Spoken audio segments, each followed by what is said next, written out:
Good evening, everybody. Wow. Hi. How is everybody doing?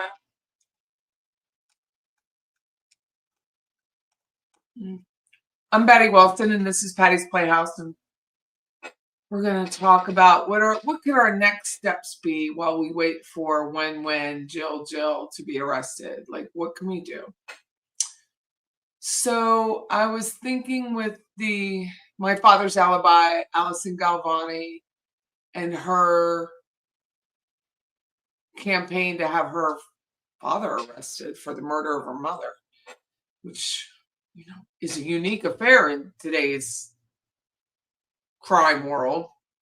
Morphew, Adelson, they're just unbelievable. What can we do? And I was thinking about Carl Steinbeck and his daily listing of the evidence against Wen. And I thought, why not email George Kappelman? Now, it wouldn't be Jack Campbell in this case, because Jack Campbell last year told me that this is George Kappelman and that she was the one working on this.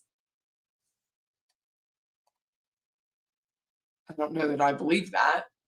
I kind of believe that it's Jack Campbell, and because he's the ultimate decider, right? But I think when Jack Campbell is pushed, Jack Campbell goes in the opposite direction. I don't know him personally. It's just my observations. Like, we don't exchange cell phones or anything like that. You know what I'm saying? Not happening. So that's what I thought. I thought, we'll just do it that way. Maybe we can. Why does my name say Patty Wilson on here? I don't like it. Why does this freaking, my God, this thing just changes all the time. I don't even mind it changing so much as that I do. Like,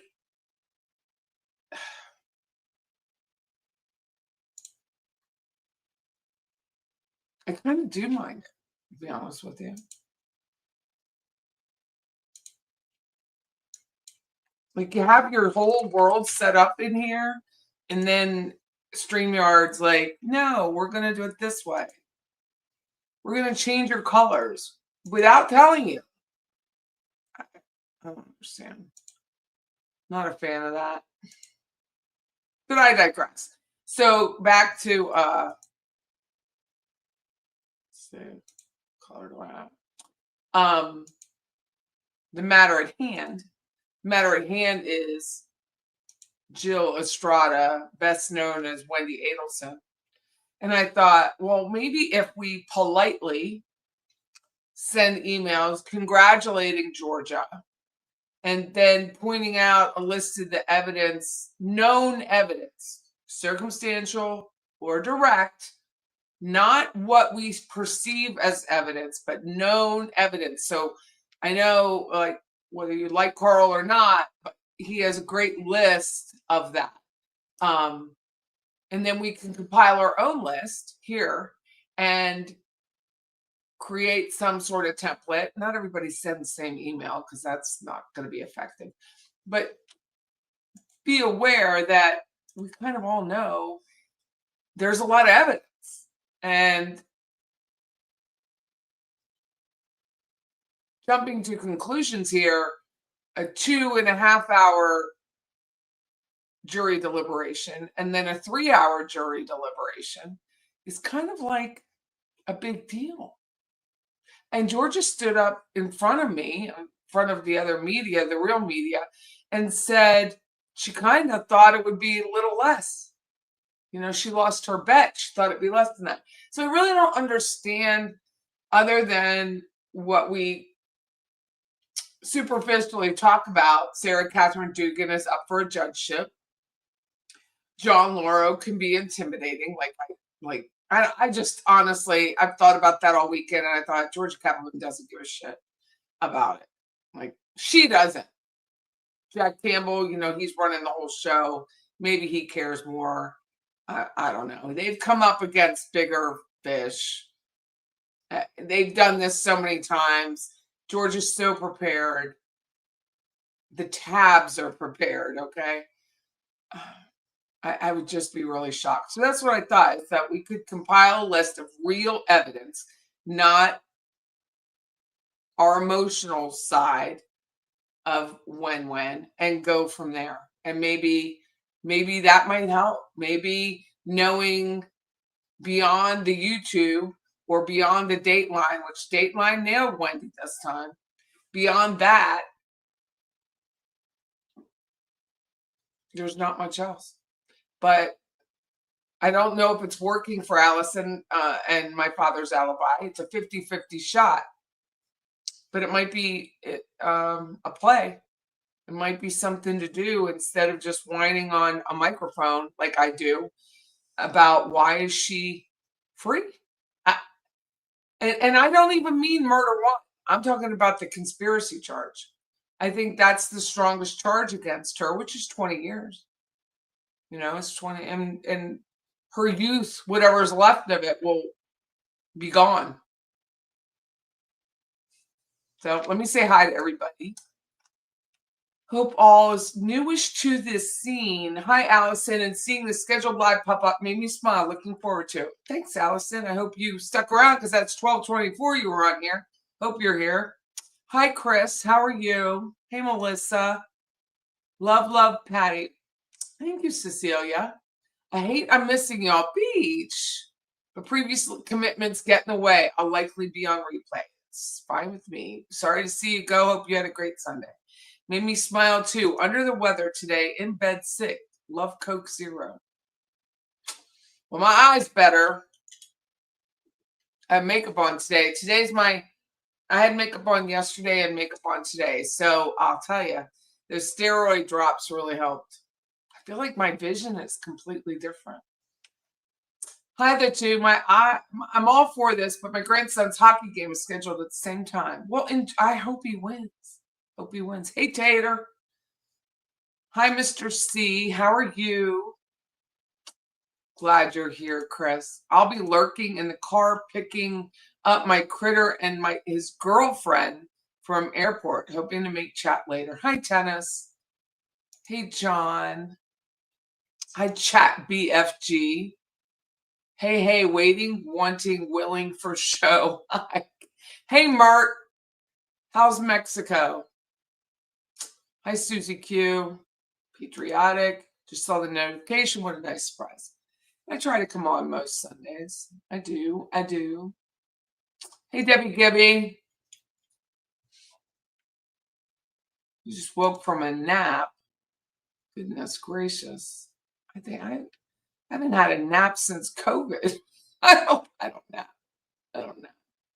Hey, Patty. Love Patty. Hi, Becky. So as Jeffrey Lee Kloss said, the drumbeat gets louder and louder, waiting for Wendy's arrest. Does anyone know event judges are chosen? I heard November. So when I looked it up, and it was September 4th, it said the deadline's coming like in 60 days. So next 2 weeks. Election day, not for this county, but there are elections Tuesday. So I think after that.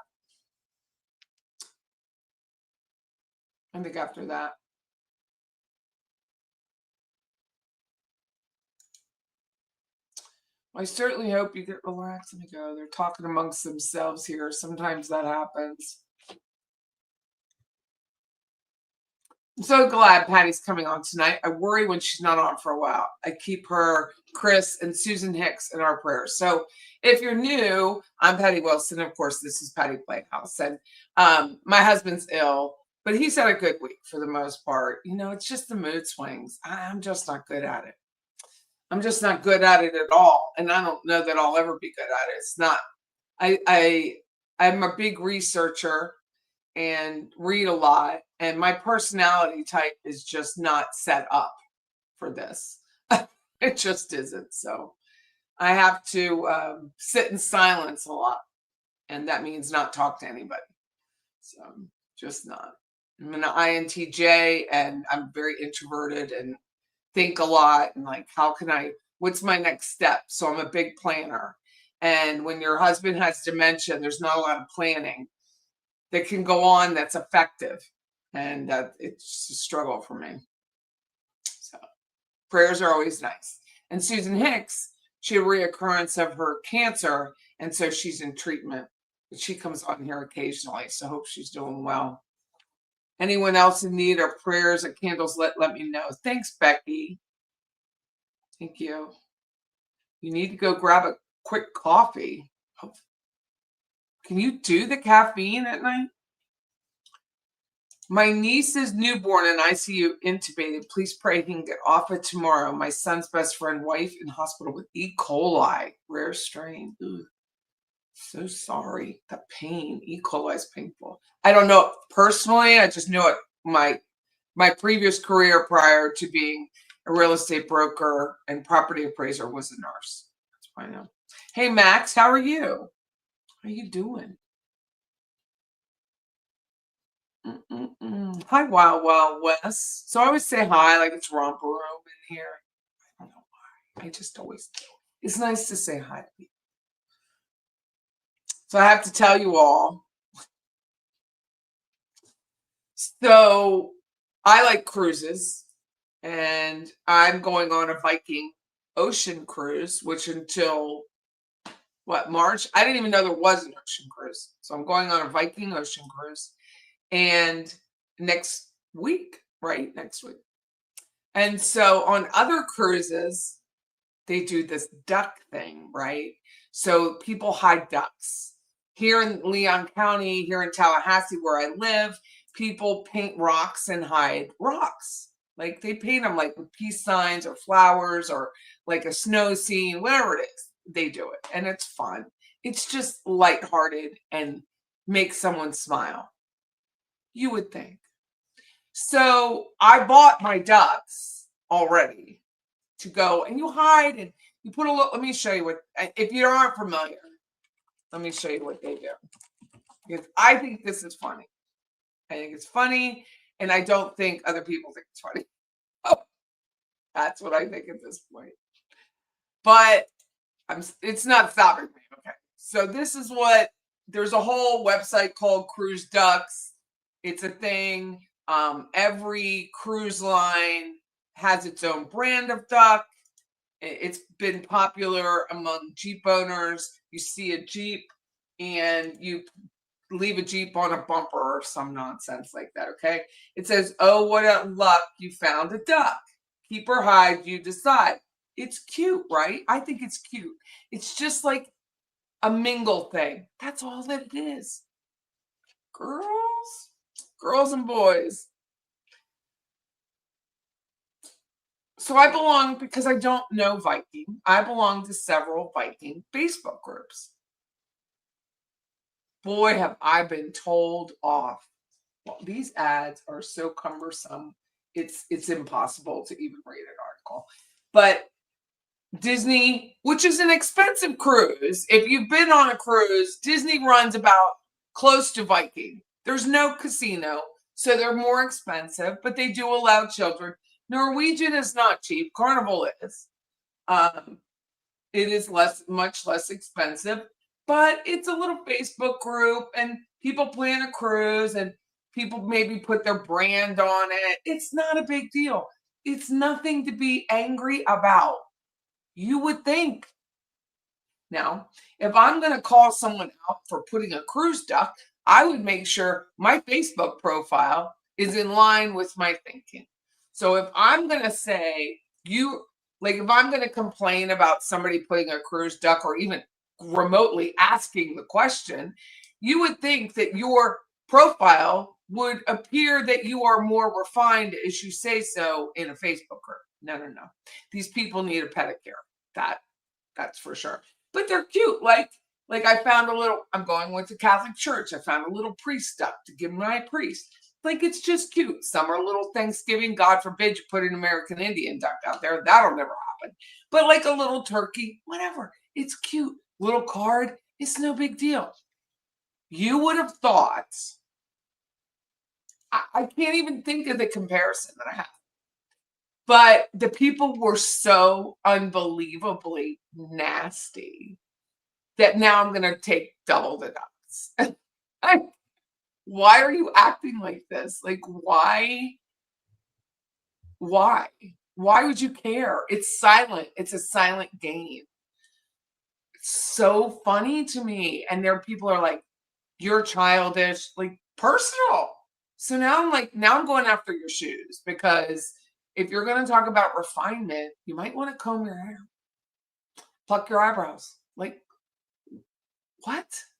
Is this a European thing? Is this an American going into a European situation? Is this just we only want to sit in silence for 7 days, but meanwhile we have a drink package for the whole ship? Like, what am I missing here? Because all I've been called all afternoon is childish, stupid, ridiculous. And I'm thinking, now you're just making me buy more. Like, I'm just going to buy more. And they're like, don't be surprised if the housekeeper throws them away. Well, maybe I'll just leave them for the housekeeper along with the $2 tip. Like, what are your problem? So I'm just curious. Maybe you all know, maybe I don't. People are just unhinged. Your neighbor has ducks and you eat their eggs. Are they any good? If misery loves company thing, but your ducks are what is needed more in today's world. I'm not feeding ducks. It's a rubber duck. It's a rubber duck. Viking cruisers consider themselves to be elite. Then they should comb their hair. And I'm not being just mean, okay? I make fun of Wendy. I make fun of pretty much anybody I can. It's what I do. If you're going to come at me, bro, you would think your shit would be lined up. No, it's not lined up. It's a wreck. So when you talk about the refinement, maybe, I know the Birkenstocks are comfortable for some of you, but less than 30 years old, covered in muck, Birkenstocks might be the thing. Stop. The snobbery is unbelievable. It's unbelievable. It's a ship that people live on. That's it. There's nothing superior about it. There just isn't. I like a Norwegian. I like a Holland. I don't even know that I'm going to like this now. Because if people actually walk around and acting like that, what fun is that?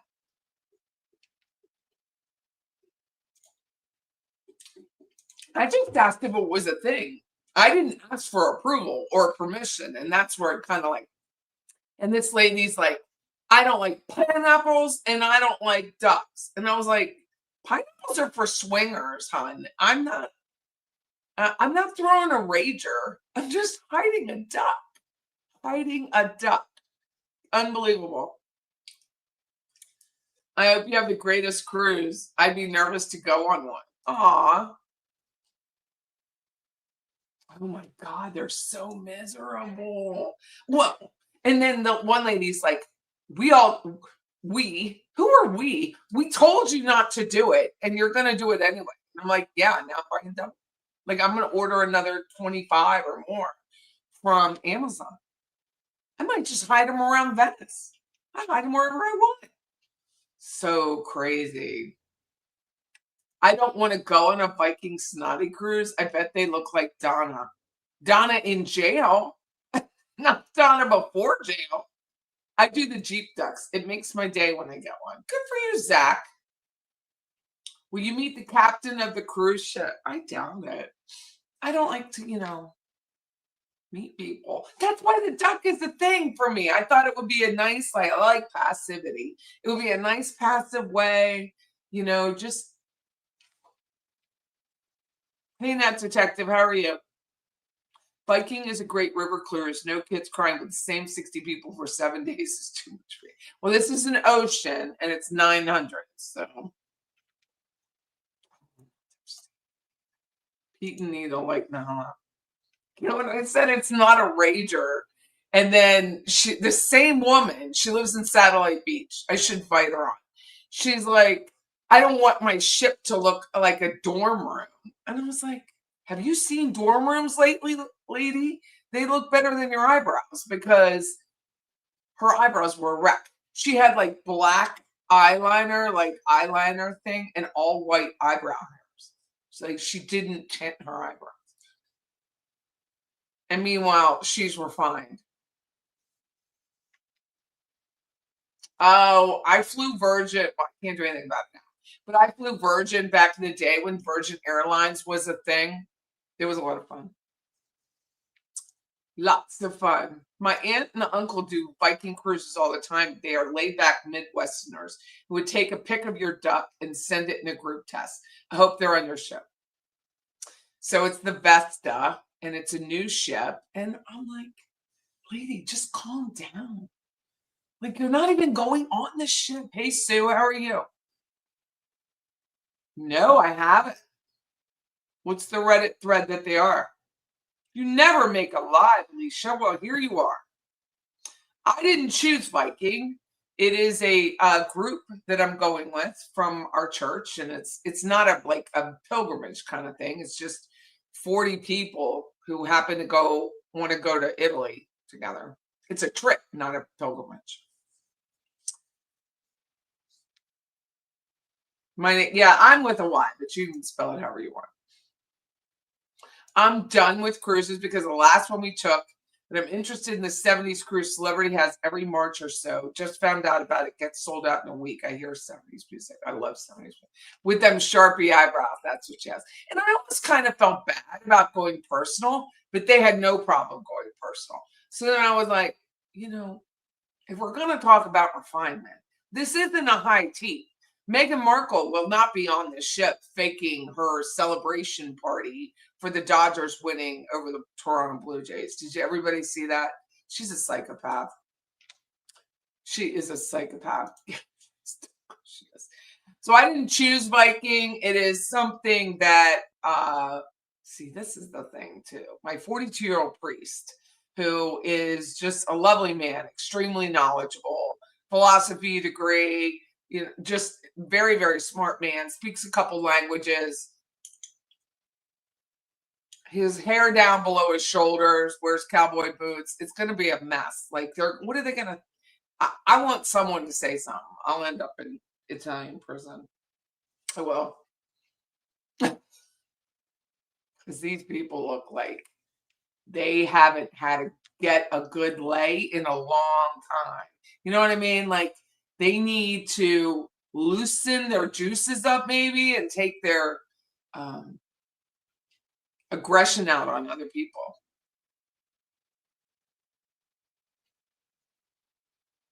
Come on and wait. Let's vote. So where's the photos on Reddit? Which thread, Debbie? Megxit. Megxit did what? Oh, let me show you. Megan. I just want to put in Rachel. It was a fake celebration. And I guess their fake house with their fake videos. I mean, she just. Hold on, let me show you. There's nothing she could do that I could ever like. So I don't even know why I bothered.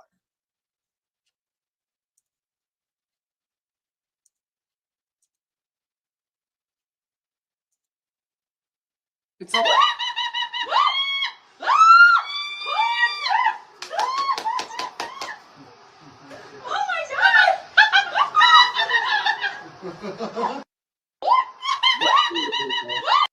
She's right up there with Wendy for me, so I just cannot stand her.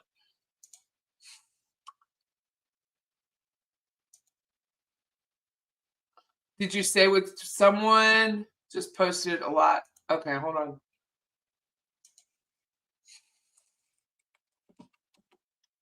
I haven't been on the Reddit, even though it's a Reddit I started. I'm busy. I'm so busy. I hate even saying it, but I'm a busy, busy one. in the Reddit in the murder thread. Let's see.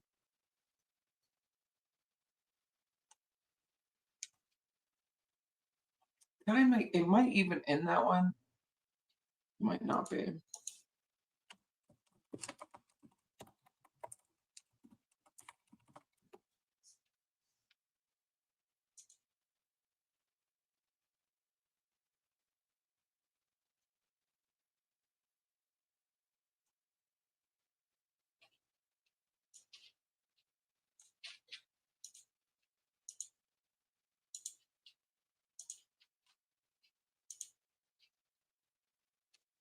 Why does she all have to be the center of attention? Look at her. She can't just sit. She can't sit back like everyone else. Oh my God.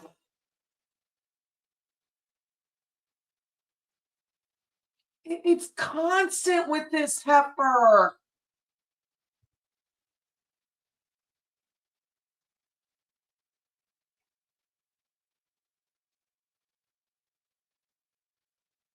Ugh. It really exposes the fact that these are human beings, these are individuals, and they come here seeking a better life, and they are duped into an experience that's far beyond what they would have imagined. That's interesting that you said This is the kind of photo that makes me really think she's had some work done, because her eyes are completely different. They come here seeking a better life, and they are Look at her here versus here. Her eyes, they're just completely different. Like her eyelids are completely different.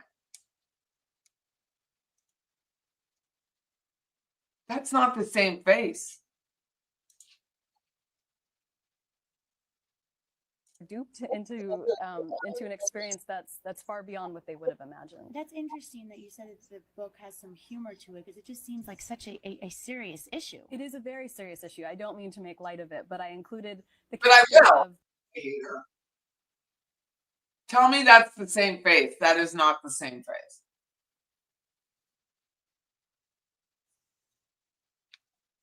Just punchable.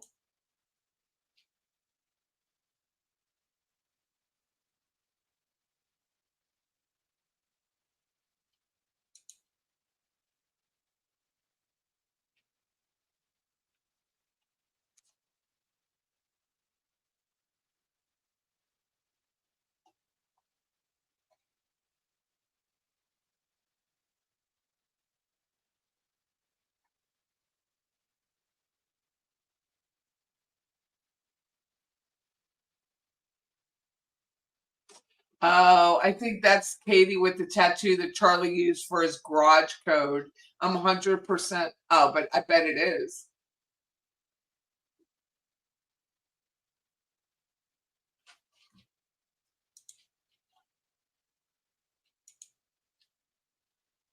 I cannot stand her.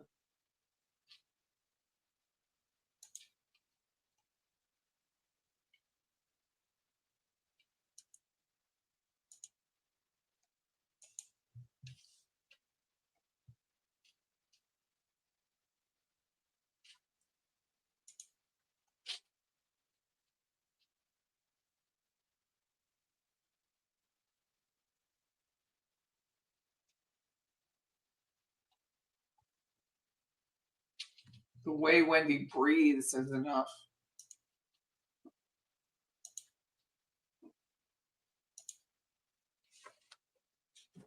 When he went to the plastic surgeon, said, "Give me the Carl Martin."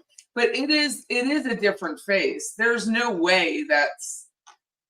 I went back and forth on that, and I even asked ChatGPT, and ChatGPT couldn't really tell me anything. But that is not the same face of that heifer. Like, that's just not.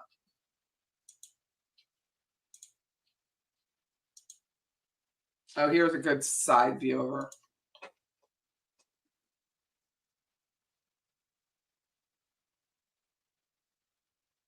How's it feel to stand next to a murderer? I've only stood next to one murderer, and he's now dead. So I don't know.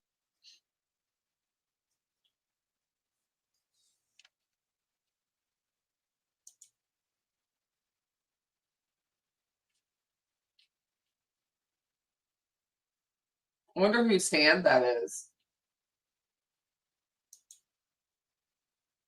Is it his hand?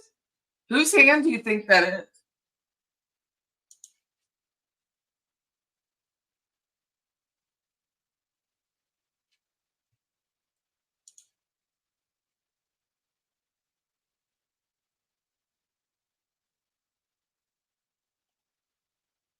Look at her eyes. They're so different here.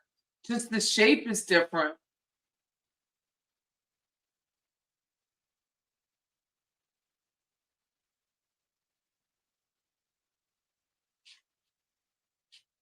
Drinking her appetizer. It's a totally different face.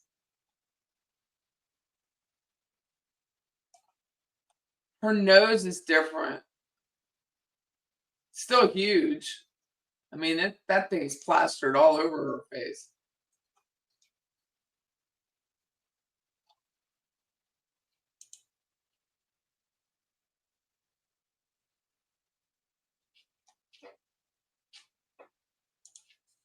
She makes me sin.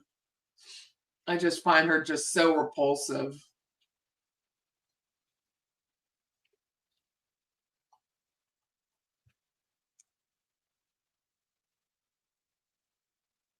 She's had her eyes done.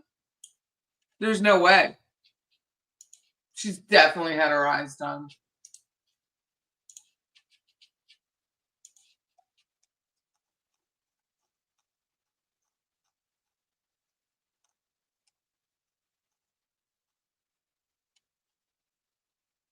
Their attorney who tries to help them through the process of their criminal trials and their immigration legal experience, and really tries.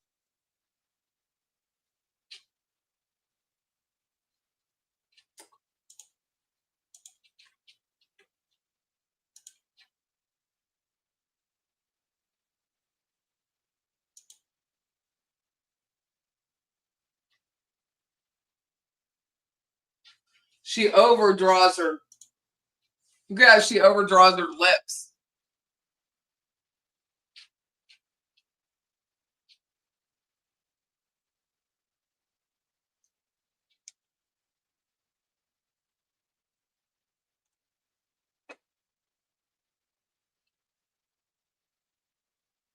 Face is completely different. She overdraws it here too.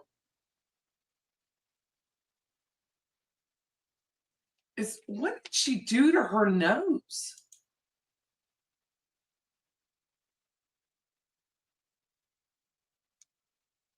Doesn't she just look angry here?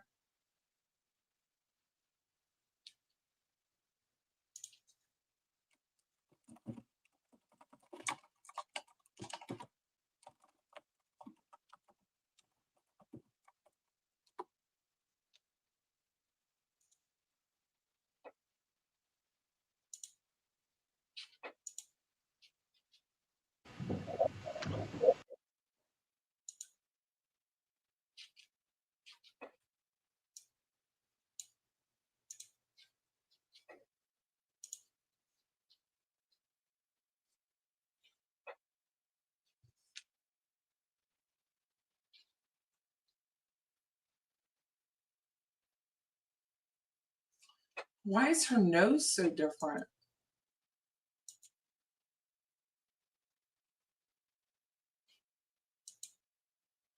Definitely had fillers. Look at her cheek location now and look at it here. I bet that's part of it, is the fillers on the cheeks. She wears contacts. That's accurate, Grace. She's just an angry rage human.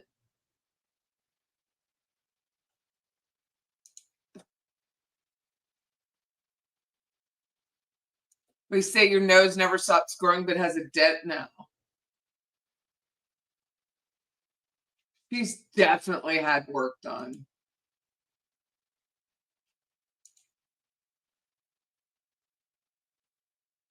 Yeah, it used to have a dip here. You're right. Giraffe. Giraffe-plasty.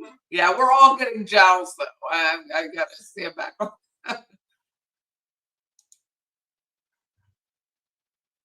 Yeah, but see how like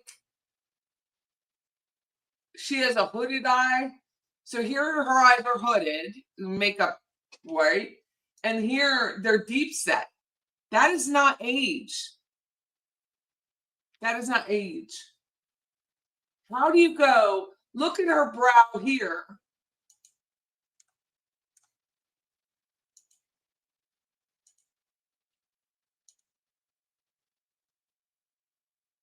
I gotta clean this up. I can't take it.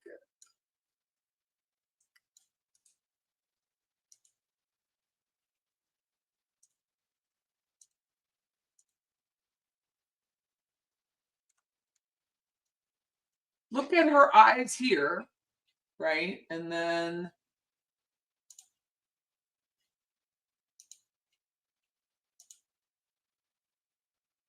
how do you go from a hooded eye to a deep set eye?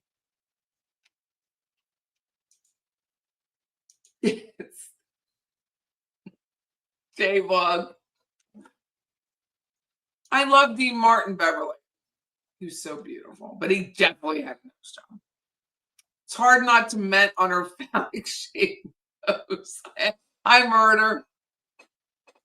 She didn't need a plastic surgery. She just needed a bloody shower.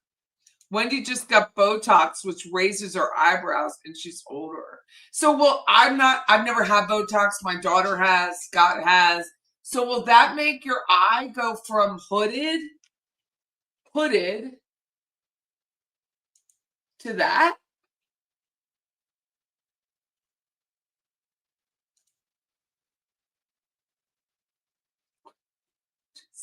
Doctor.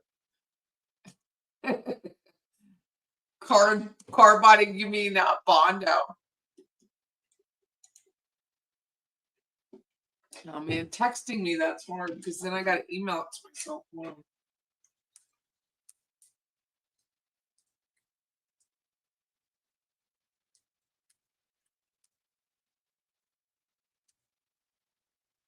Oh, this is worth emailing. Hold on. Give me a minute. Oh my god. I gotta send it to myself. When you see this, Bob, she was like Bob Hope's nose. Hold on.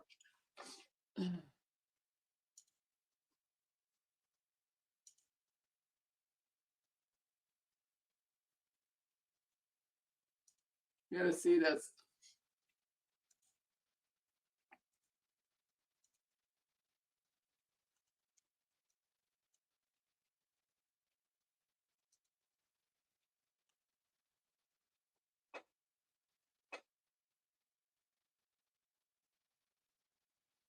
It's 2016. You had a nose job when you were 16. I know tons of people have. I'm almost 69 and still love my nose. Good for you. I've always wanted. My sister Kathleen has the thin nose in our family. Her nose is nice. And I thought, be nice. Remember Donna's planner she was supposed to go get her wings done on her arms? You moved the owl shirt into my office from the closet. You're ready for it. A brow tread lift. I don't even know what that is. Brow tread lift.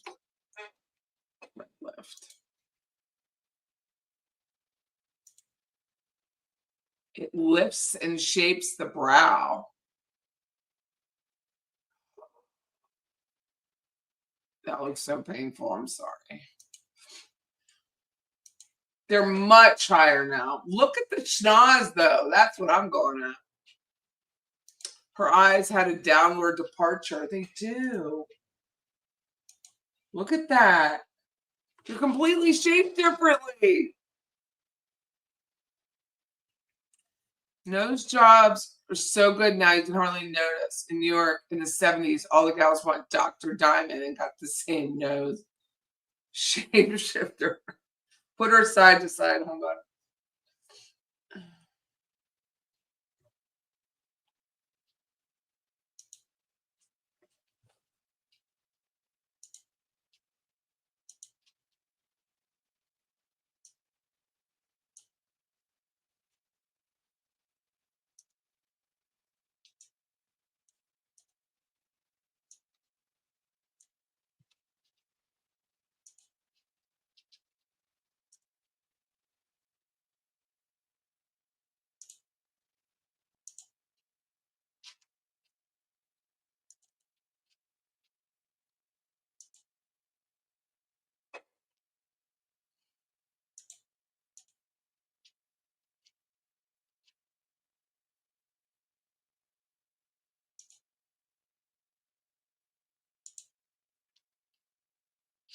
Here we go.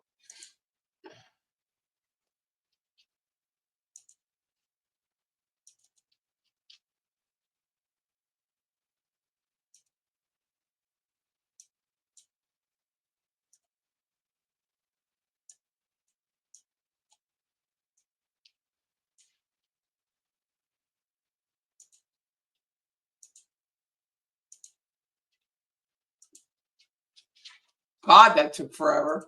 Sorry about that. But look.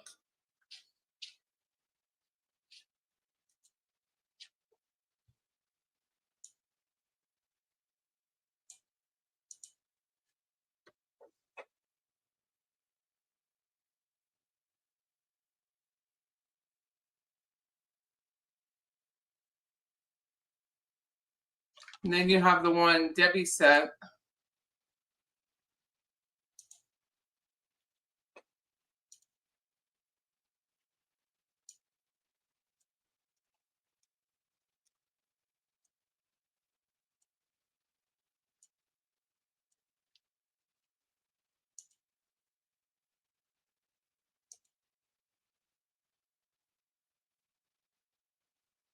It's completely different.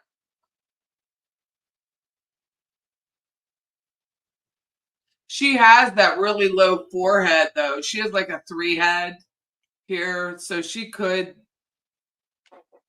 have that thread lift thing. I have a pug nose, but I'm 69. It's too old to have a rhinoplasty. Yeah, I go cost-benefit analysis myself. This is our story.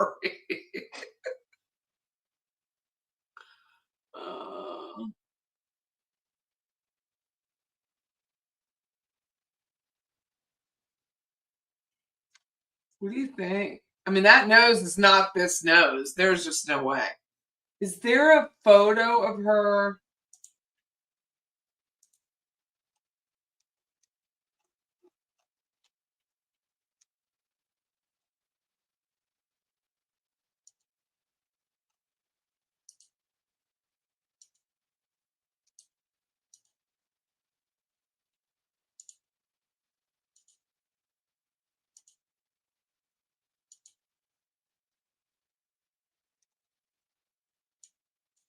I mean, that's a ski lift right there, though.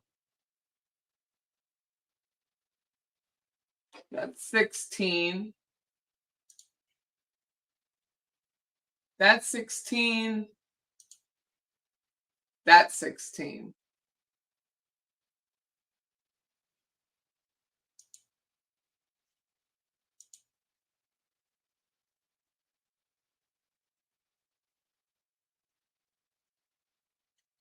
Whatever it is, she's unattractive as a murderer.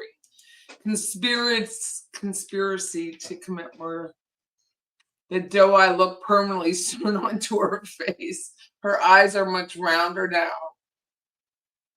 What will she look like in jail? Rough. Harvey missed Wendy's nose the first time, and after Harvey missed the TV. Damn. Not a good look, woman. Or punchable.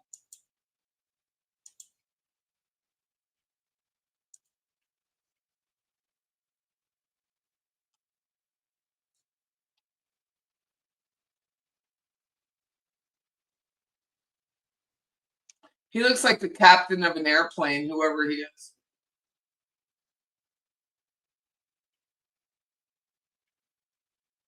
She just has to be the center of every fucking attention.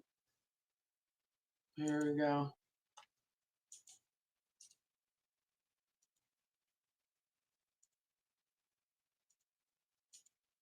Leslie's going to put these to life.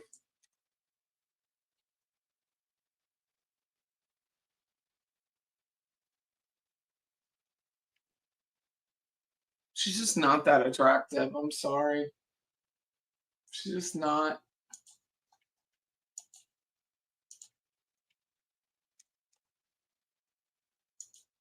Oh, here's that one. Thanks, Debbie.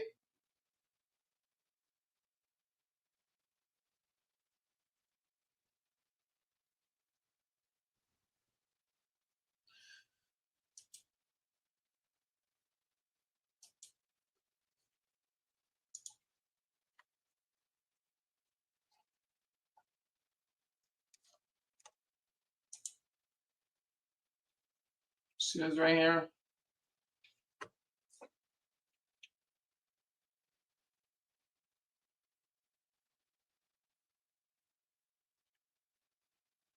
Two 2005.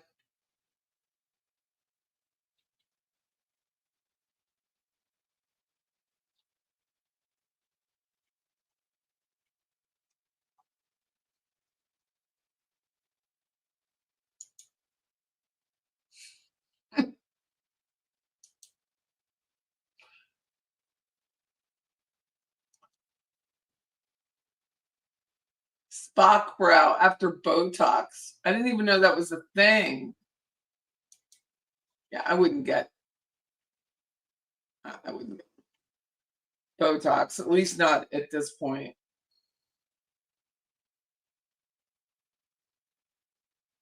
Wow, it's not a good look.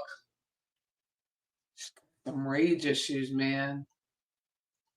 This damn made the mistake of crossing her, didn't it?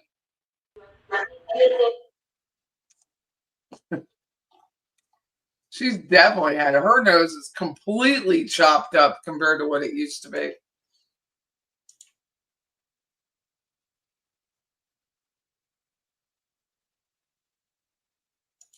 She's naturally frumpy. She's just an awful human. I mean, she just is. And that neck is thick.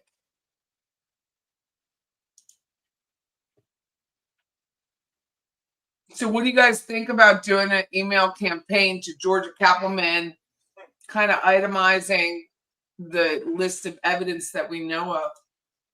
Oh, she definitely thinks she's beautiful.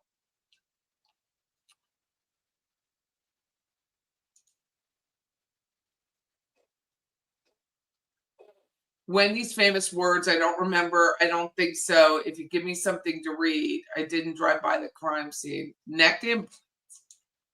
I think they're natural.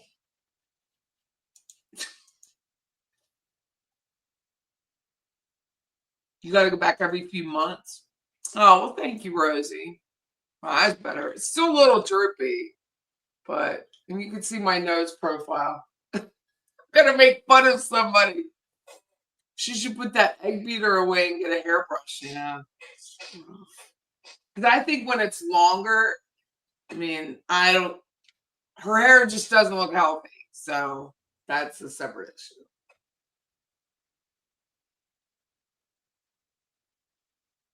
She's just unattractive. That's a good idea for the campaign.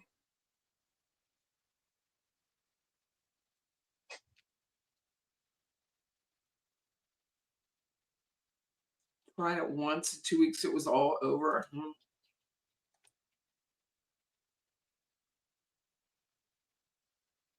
Oh, I agree, Ashley. I'll do whatever. I just think it's ridiculous getting because nobody else get extra time with their kids to spend. I think if they can get Denise Williams, this is a much easier task.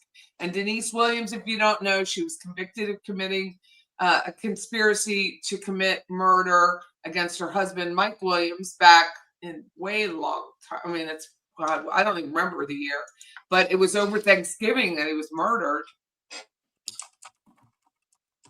And Denise was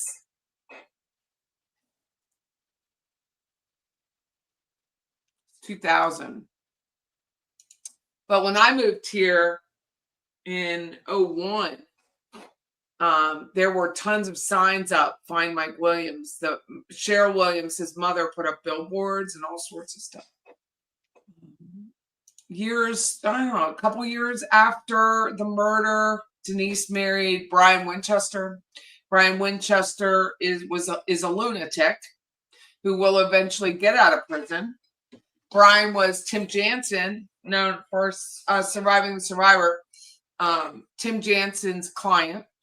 He was able to negotiate with Tim Jansen, on behalf of Brian Winchester, to get, like 20 years instead of getting life in prison for shooting Mike Williams. So it was a coup of a deal with Jack. It wasn't with Jack Campbell. Who was the prosecutor? It wasn't him. It was Willie Meggs, right? I think it had to have been Willie Meggs.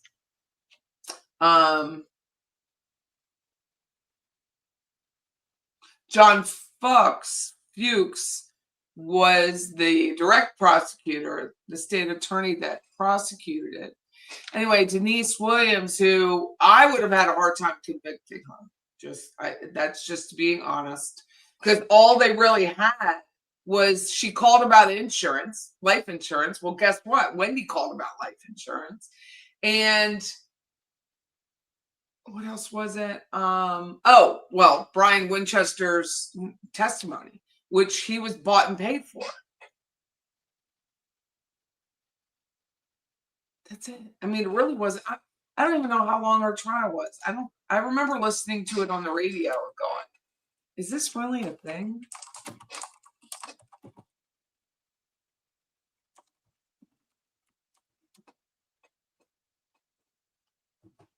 Four days of testimony. That's it. Not 2 weeks, like Donna's. 8 hours to convict her on all charges. And so then she was resentenced. The murder charge, I think, is what was dropped. And she was resentenced to 30 years in prison for conspiracy conviction and her husband's death. That's it. Judge Kevin Carroll sentences her to 30 years in DOC for conspiracy. I don't find Williams was a relatively minor participant, which is what Judge Everett said about Donna Adelson. He disappeared in 20. And then the thing is that conspiracy keeps on going. So her not confessing, telling the truth, reporting what she knows, the conspiracy for Wendy versus the state, it should still be the conspiracy is ongoing, right? That's how I read it. You only wish you had started Botox sooner, but we're paying private high school college tuition. My dermatologist told me there's no such thing as wrinkle memory, and sadly, it's true. Well, thank you, Kat. That's very nice of you. Don't feel so, I don't know, when you wake up some days and your makeup doesn't lay right, and today's the day. Today's that day, but thank you very much.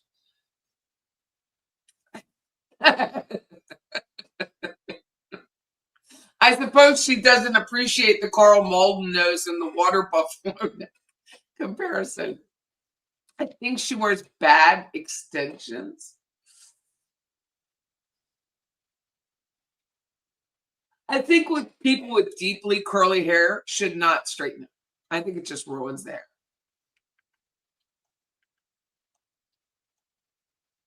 I do. What did you?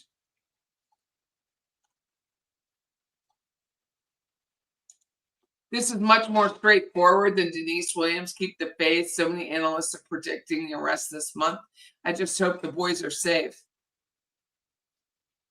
Yep, she did. His poor mother, Cheryl Williams, walked the streets to find her son.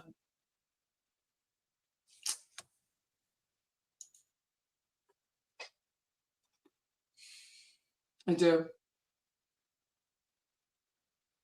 I mean, I rewatched some of it, and it was Georgia Cappleman saying, stay tuned, like reluctantly. I don't know. I just think he's more the reluctant prosecutor. I do. I mean, I live here. I watch it. It's tough. Very, very tough getting anything prosecuted. He loves a good plea deal. Let's put it that way. He loves a plea. You ever heard about castor oil? Yeah, I put castor oil in my face. I take one of those flat makeup brushes. You know, it's flat like a painter's brush, and put the castor oil and wipe it on. Thanks, Norma. I hope Georgia works around Patty's travel schedule.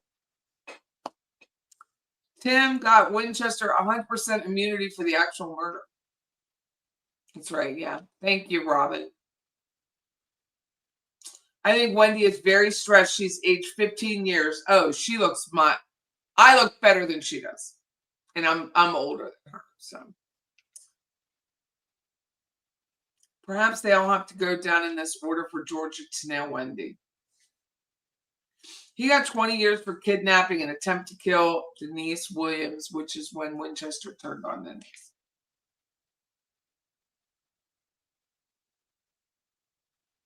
I wear foundation every day. I have rosacea. I wear every day. And I have age spots every day. Hi, Second Beach Gal. How are you? I believe she was the mastermind. I mean, I do. You had to call about, because his dad passed away, to call about life insurance reminded you of Wendy Adelson.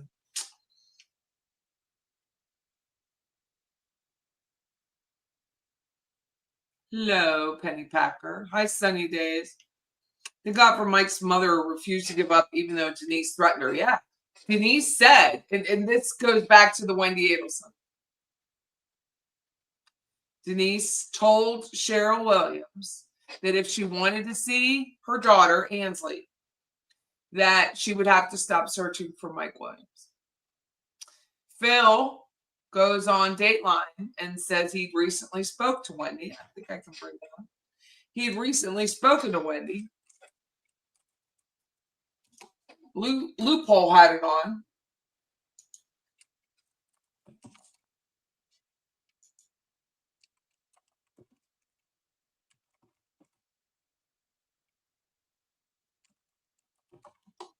And said he just thought it would be great if she traveled to, I think Loophole had it, Toronto with the boys and learn about Dan and where he grew up and his house. And what does that, I mean. I actually spoke. This is, to me, I know it's not evidence, but it's such a guilty sign, right? I think it is. Such a guilty sign. I actually spoke to Wendy and I asked her if we can arrange for the boys, you included, to come to Toronto, let them see where their father grew up, let them see where he's buried. And she said that'll never happen. Who benefited from this awful thing? And you have to say, Wendy was the beneficiary. She got exactly what she wanted. There was no reason for her to send that to Dan Markel unless it were to ensure that he was in fact going to be in town. Donna Adelson. She is a normal person. But there is enough circumstantial evidence there to infer that Wendy took affirmative steps to help further the conspiracy. Prosecutors have previously named Wendy as an unindicted co-conspirator in court documents. Only if and when everybody involved is brought to justice. If you dress your kids up in Hitler Youth uniforms and brought them down here, Donna wrote, it would show Jibbers that he's not in control. This was something new that we never saw before. It's an email from Donna Sue to Harvey. Listen, this is all my fault. FBI and police arrested Charlie at his house in Fort Lauderdale. The charges, first-degree murder. What were you doing at Sophie Dental? What was your job description? Basically, we have, we service the people and take pictures, like dance a little bit, I guess, for the customers and then just make them feel special. She solved the puzzle. Mischief maker. And oh, what fatal mischief Donna Adelson would make. The boss, Donna Sue Adelson, was featured on NBC's Dateline. Let's see what they got right, let's see what they got wrong, and let's see if they learned any lessons. Let's watch. Here she is 34 years later, writhing in a police van under arrest. And she's now become the wheel of misfortune, if you will. So exactly who is this 75-year-old grandmother? Depends who you ask. I'm going to talk to you now about my client, Donna Adelson. She is a normal person. Just like all of us. She's a terrific human being, believe it or not. She's kind. She's someone I like. She's someone I care about. I would go so far to say that. I've been with her. You do seem to have an affinity for Donna. As far as my affinity for Donna goes, These two Jewish mama's boys were talking about Donna Sue Adelson and their love for her. Here you have her former lawyer, Little Rashy, Dan Rashbaum, speaking about how much he loves the boss. it's true. It could be that she has some similarities to my own mother. I definitely have an affinity for Donna that I don't usually have in clients. I care for her very much. We're both Jewish boys. She's Jewish. I'm Jewish. I'm assuming by your all's names that you're not Jewish or anything? Okay. Yes, I'm Jewish. You're a miserable Jew and you're going to get what you deserve. Do you remember saying that? Yep.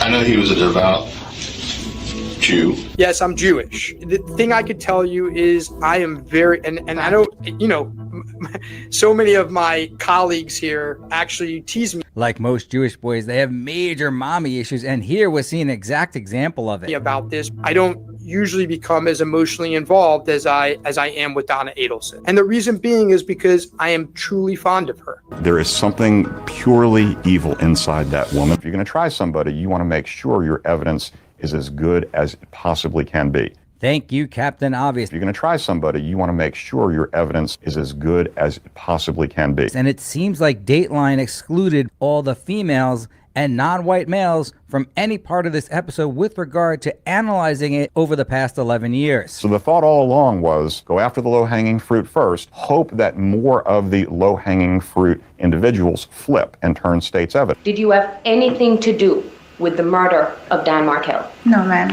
Her lawyer walked her through some of the state's most damning allegations, including the charge that the Adelsons had given her thousands of dollars. Katie said no, she supported herself. When is the first time that you met Charlie Adelson?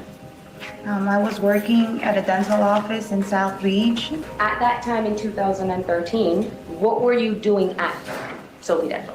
What was your job description? Basically, we have, you know, we service the people and like take pictures, like dance a little bit, I guess, for the customers and then just make them feel special. Okay. Now, your part of your So that really wasn't the purpose. The purpose was to talk about Bill. Let me see it again.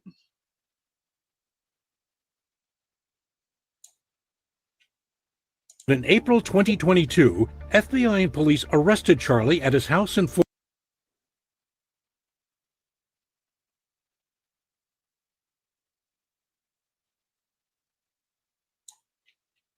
The packed gallery were Phil and Ruth Markel. Across the aisle, Harvey Adelson, Donna's husband, sat alone. I could not understand how he could sit there like stone-faced. He never had a reaction. Phil Markel, along with many people, were puzzled how Harvey can sit and support Donna Sue despite all the evidence. If you look up narcissistic supply, you will see a picture of old Harvey sitting there, and that's the reason he can do it. John Singer is an attorney and legal analyst who followed the trial. Well, what a surprise, another tall white male attorney telling us about this case. That testimony was for the purposes of somehow connoting that Donna wasn't involved, that Donna was shocked as everybody else was. She played no part in this. She wasn't the orchestrator. And after her son Charlie's conviction, the friend said she saw Donna slide further into despair. She was considering taking her own life. Daughter Wendy returned to the stand with her limited immunity agreement. Once again, she denied any involvement in the scheme. I was not involved in any plot to kill Danny. They introduced another email exchange, with Donna urging Wendy to take bizarre steps to gain the upper hand in the custody fight. She used a nickname for Dan, Jibbers. If you dress your kids up in Hitler Youth uniforms and brought them down here, Donna wrote, it would show Jibbers that he's not in control. If your children are baptized, it doesn't make them Christian, it's an act. This was part of the boss's brilliant 5-part plan to antagonize Dan Markel, and old Wendy Jill would not go along with it. Dan was devoutly Jewish. She wanted to put the kids in Hitler Youth uniforms, a way of infuriating and angering Dan. The kids had allegedly told Dan that Grandma says that you're stupid, Grandma says that she hates you. My Jewish mother-in-law says a lot worse about me. And Dan had had enough of that.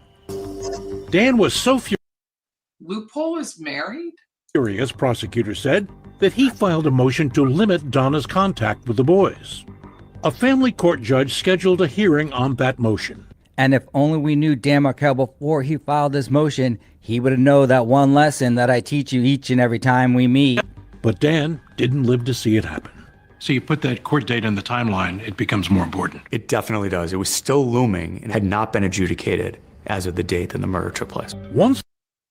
So anyway, I just think it's very similar. Denise Williams and the way Wendy reacted to Phil's request for them to go to Toronto and visit is very similar.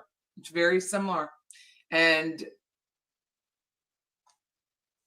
Georgia, I don't understand. I don't understand. But someone said something about I perm my hair. But curly shouldn't straighten. No, I'm not talking about the chemical. I'm talking about the straightener. I think those straighteners are very hot. And I don't think Wendy's hair looks healthy. I think curly hair is more brittle, especially as you age. And it's just not healthy putting that heat on there. You could tell by looking at it. I mean, it literally looked like she left the iron on the hair too long, if that's her real hair. So that's what I meant. I don't like when my daughter straightens her hair. I just think that heat, it's a different heat than a curling iron. It's a different heat than a hot roller. I don't even understand Leslie either. Hope her hair falls. I think it's pretty close. By the looks of it, it looks pretty thin. What he just said his Jewish mother-in-law, so that's all. We would have thought her arrest would have been by now. I just don't understand. I'm a why person. I don't understand. I have a couple things to share with you. So this is a fun way. So I go out with friends to the neighborhood called Southwood, which is a large neighborhood. And they close off the roads because so many kids that don't live in Southwood go trick-or-treating there. And it's a big deal. Like those homes, there are a lot of homes that were just absolutely incredible. I'm saying $15,000, $20,000 worth of Halloween paraphernalia in the yard. It was incredible. The animatronics, the projectors, the smoke machines, the prizes, the games. It was incredible. So we're going down one road and there's Jared Ross. Like he had sunglasses on and I was in the back of a golf cart. So I'm facing the road differently. I'm not facing forward. And I thought, is that Jared Ross? And then my friend, Jason Taylor, he drives forward again. And I was like, that's Jared Ross. And they knew who I met when I said that's Jared Ross because they followed the case. Jason Taylor's our radio producer and he's our current radio producer. He's new the last couple months. And there was, I said, Jared Ross? It's like, hey, Patty. So it was very nice. And he had his one son I loved his costume. It was one of the costumes where you had to like inflate it. And it's like an alien holding a hot dog. Kid had a hard time walking, but it was a great costume. I thought it was fantastic. And then I was invited last Monday to an event, like a summit, a media summit. I'm like, why would I be invited to this media summit? So I get there and I'm the only social media person there. And I was invited because of living in Tallahassee. And this group comes in, they're out of Philadelphia, and they're Lenfest, Lenfest. And this Lenfest group, they actually are the nonprofit that owns the Philadelphia Inquirer. And they're talking about media and why media isn't trusted and why media isn't booming right now. What is the challenges with media? Well, listening to them, they answered their own questions. My eyes are sorry. They answered their own questions.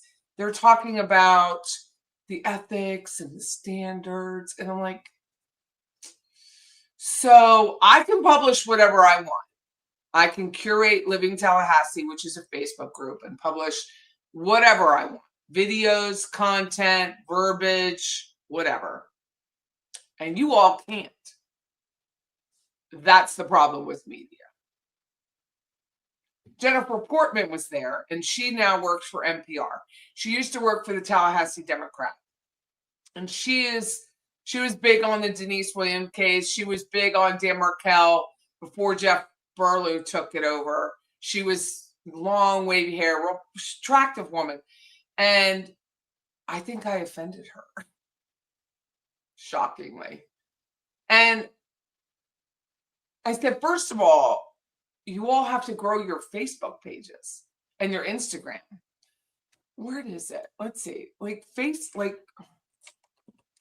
I said, it's hard for you all to share your WCTV. WCTV has 257,000 followers. That's good. Democrat has, I don't think they have that much.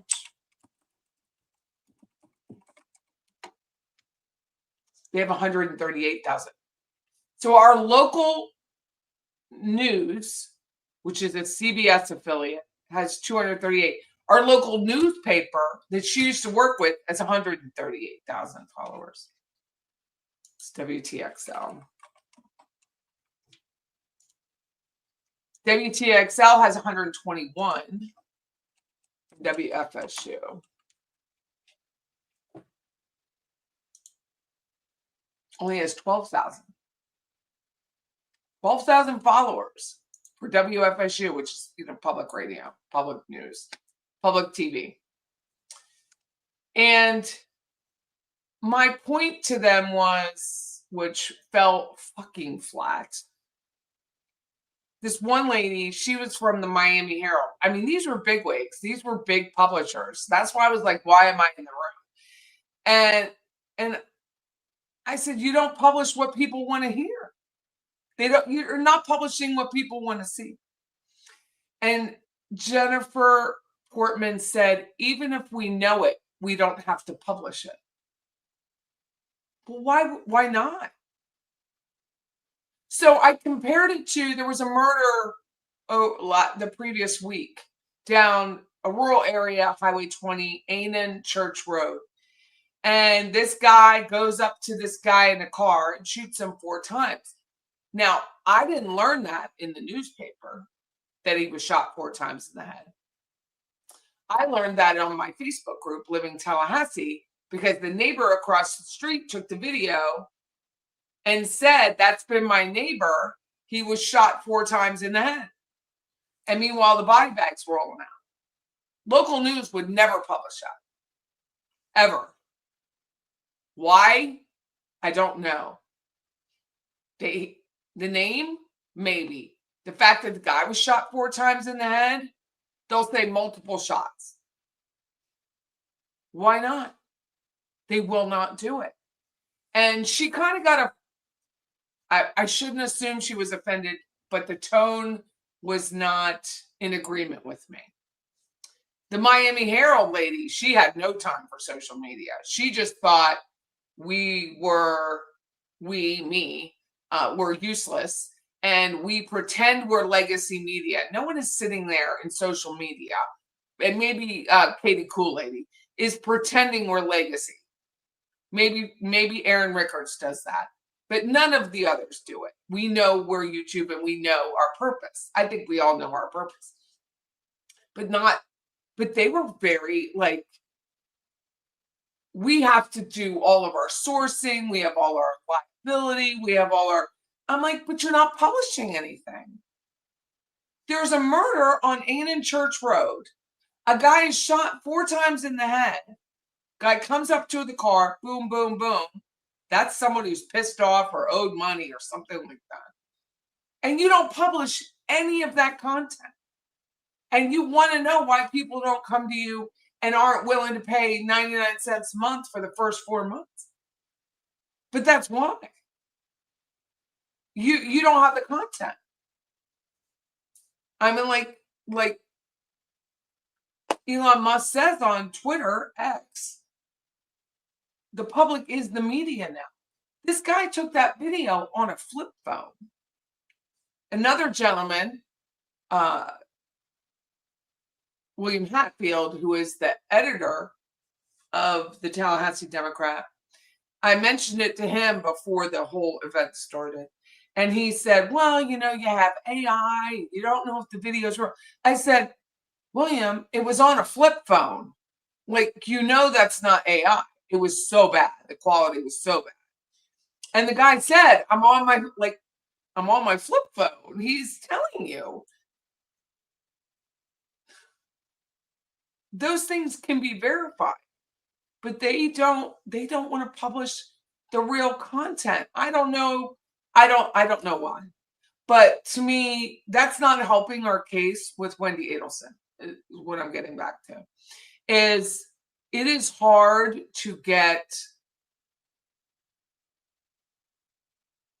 pressure. Dateline offers more information than our local paper. I don't know if Jeff Burlew gets rejected. I'm sure he knows the guidelines of what he's allowed. Gannett, which is USA Today, owns Democrat, what they're allowed to publish and what they're not.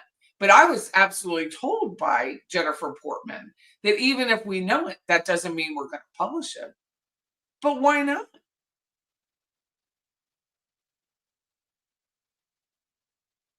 You're not the detective.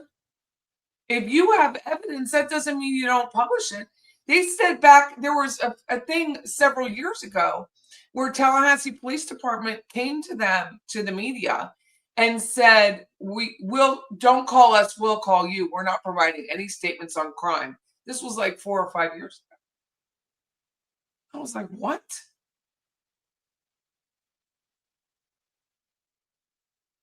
So then all the media kind of got together and collaborated and said, no, you need to.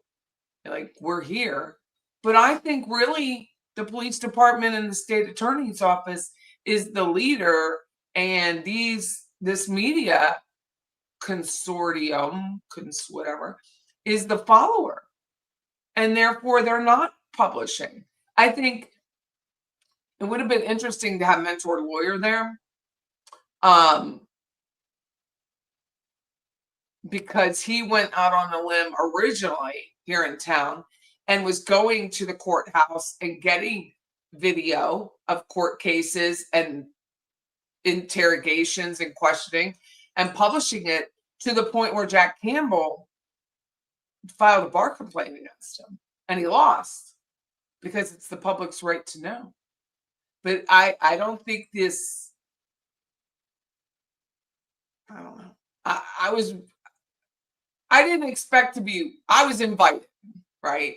I was the only social media person there. The others didn't feel it was necessary. And I thought, well, I'm invited, but why am I here? I don't have a journalism degree. All I do is curate other people's stories. But in the end, that's kind of what WCTV does, right? WCTV and WTXL in Tallahassee Police Department and FSU are in Living Tallahassee. And I've been told by several of the local reporters here, if you want to call them that, regurgitators, that they go in to my group and gather their stories and repeat it. Fine, I don't care. It's great for my algorithm. Who cares? But you're not providing any details. And that's the part I don't understand. And I think there would be a lot more public outcry for a lot of these crimes if we actually knew the details. 4 shots to the head, but you don't see that anywhere. You don't see it anywhere. Except living Tallahassee. Jack Campbell has promised this Markell family justice, and they believe him, and Georgia. They deserve them to follow through. Seems like you do a much better job. I come to your streams, not any mainstream media channel streams. Well, thank you, Katie. Thanks, pretty great live as always. Gotta run, duck. Thanks, Liza. I don't know. I just thought it was interesting.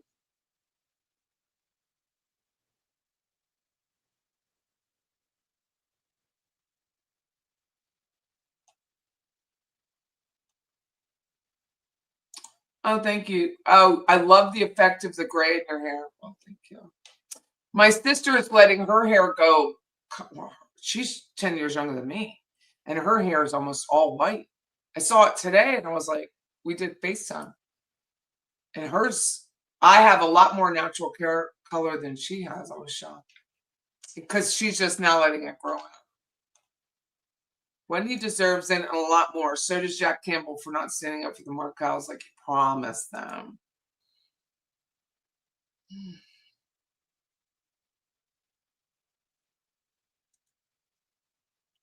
If anything is longer than an 8-second clip, it's probably not AI. The deep state owns legacy. You're not kidding, man. Oh, good thing I go to church. I'm telling you, Elizabeth, she makes me sin. I've said that. You have similar hair to Wendy, curl and frizz, but mine is thicker. Best thing, put more Paul Mitchell foaming pomade and let it draw on its own. The public is both the news and the media now, and the truth is finally getting a voice. It was interesting. I was very grateful that I was invited. I would never, that's how I look at it. Whenever I'm invited to something, which is becoming more and more frequently. And I think, well, this is a room I would never have the opportunity to be in again. So I'm going to go. If it's people I don't know. And I saw William Hatfield. We spoke on the phone, but I didn't know him. But we did speak on the phone a couple times during the Lori Page investigation. Skip Foster, who used to be the editor of the Democrat, I knew. Jennifer Portman, I knew of, and I admired her work with Denise Williams. But to sit there, and I was like, God, that's haughty. To sit there and say, well, even if we know, we won't publish it. I mean, Marcy's law says you can't publish the names, but why can't you say the guy was shot in the head 4 times? Is that insightful? Like, what is it? Why aren't you talking? It's your job to talk. It's not really a P.O. box in Colorado. It's a real street address. I think it's like 3712 something. She's not renting a house out. She only lives in Austin.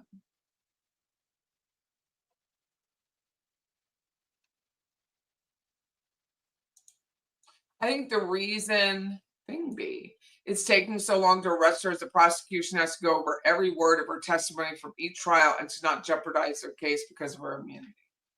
Well, that is AI. I mean, that's easier. I mean, that's pretty easy. You take the transcript, boom, boom, boom, match up the words. Wendy is probably a terrible too.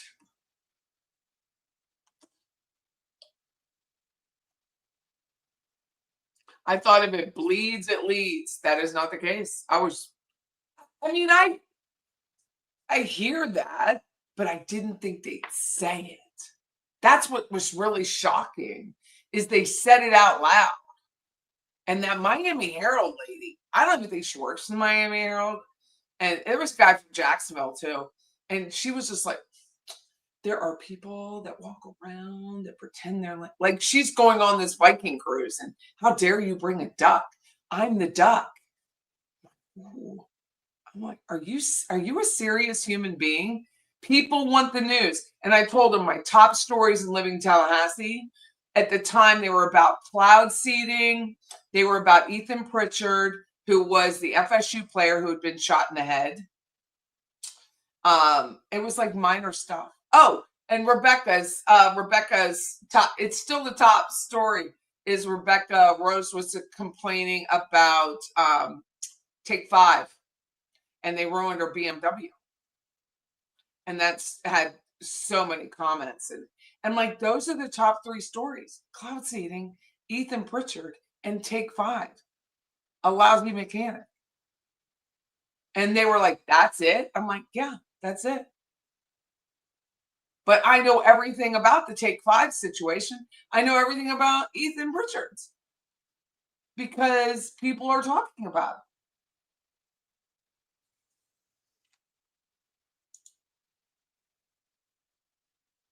it. It is an actual thing. Florida outlawed it. And all of a sudden, we didn't get a hurricane hit land in the state of Florida. Any thoughts on Lauren? I don't know who Lauren is. I'm sorry.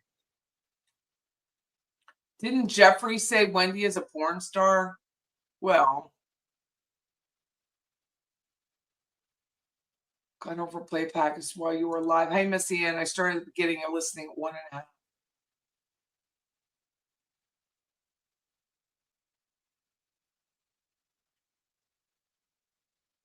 You were hot on the roadie, but it's still one of the #1 stories. Let's see. They were shocked.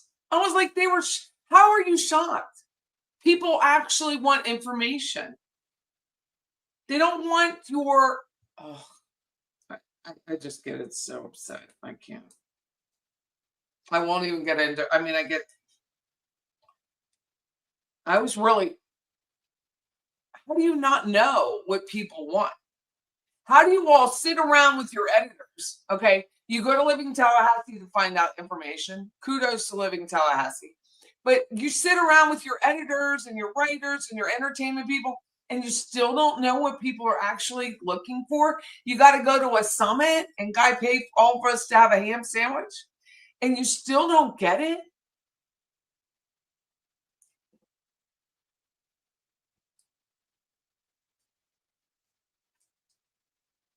We know what they want in Wendy Adelson trial.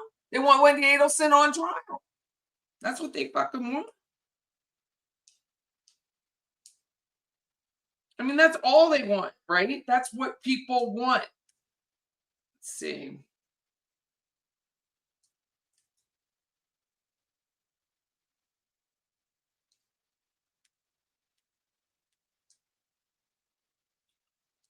Let's see. Cloud seeding is still a big deal. Hotel prices being outrageous.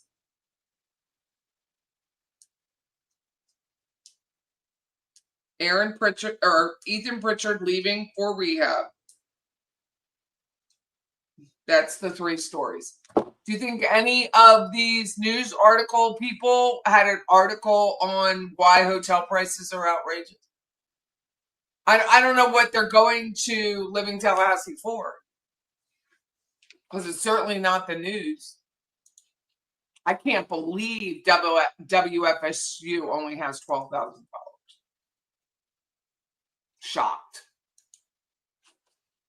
Let's see, WCTV. I even thought about contacting. You got to be kidding me. These people have nothing. Contacting local Austin people, like Austin YouTubers, and seeing if they'll do any articles. So WCTV is a CBS affiliate. We have a South Carolina body found in a lake. Like, what's that got to do with here? A Georgia team won a Little League softball game. Georgia. Lanier County, not even close to here. A North Carolina deputy was shot. British police and the stabbings yesterday. Jesse Eisenberg. Not one article that I'm scrolling through is local. Not one. Not one. 6 hours ago, Talcott had a boil notice. There is nothing. And they want to know why YouTube's doing so well. FAMU, this was 9 hours ago. I think they won. Oh, they lost to Jackson State. Alabama story. Florida's homecoming. That's it. There's nothing. And they could write about this case. They could write the nuances about this case. They could have a series about this case, but they can't because they're curating from other areas of the country and posting it on WCTV as if it's news, and it's not news.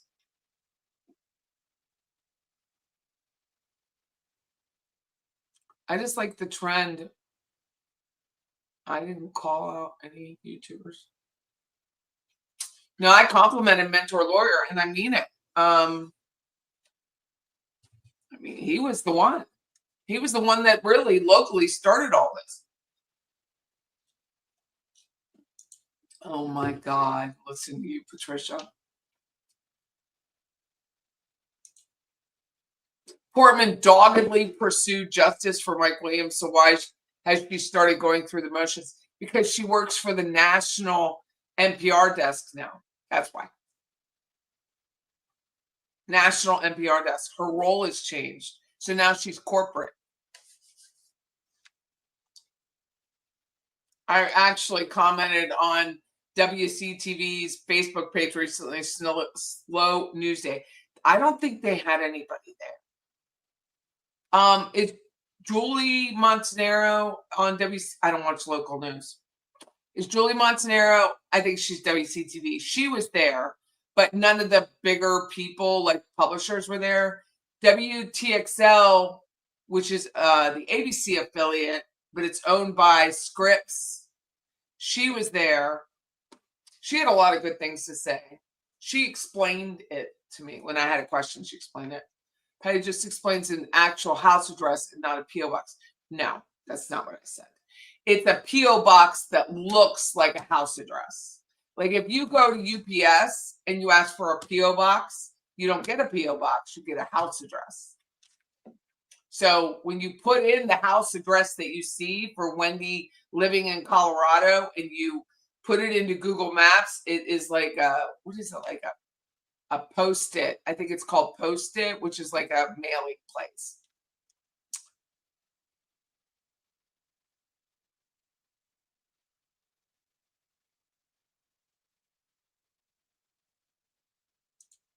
Who are you talking about? Who are you guys talking about? Robin? Watched her from the beginning. I don't even know who it is. Watching Lauren Schlock a while ago.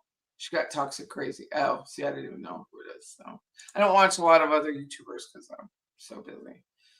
If I do a 9-hour live, I'm sleeping 7 hours of it. Yeah. Nobody wants to hear me for 9 hours. Why would they do that?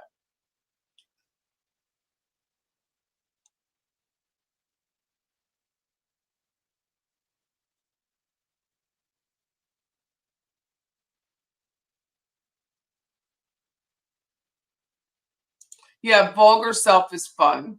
Good for you, Patricia. I'm glad you're feeling better. But anyway, that's the state of the media in this town. And I thought, well, what if we email like the Austin News? Will they do anything? Probably not. Not if they're a corporate affiliate.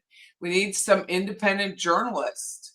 And then good luck.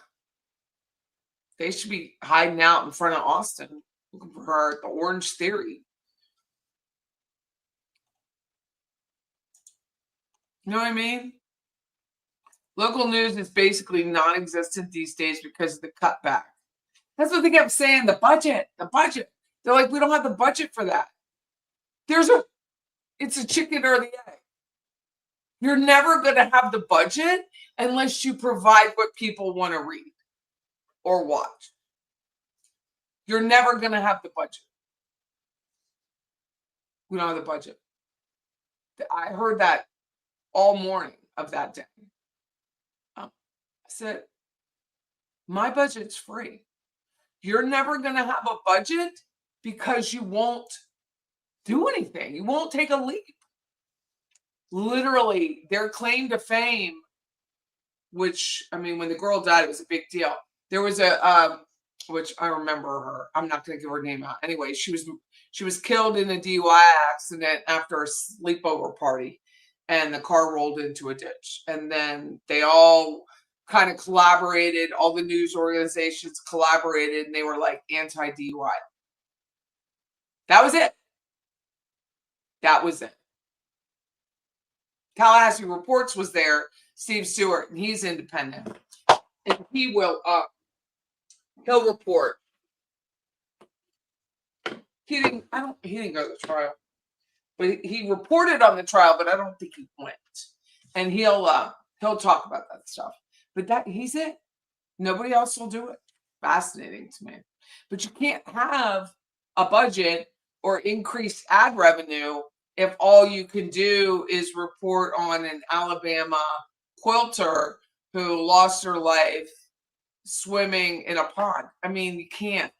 You just can't. No one's reading that. I hope CrimeCon focuses on Adelson. Where is it going to be this year, Leslie?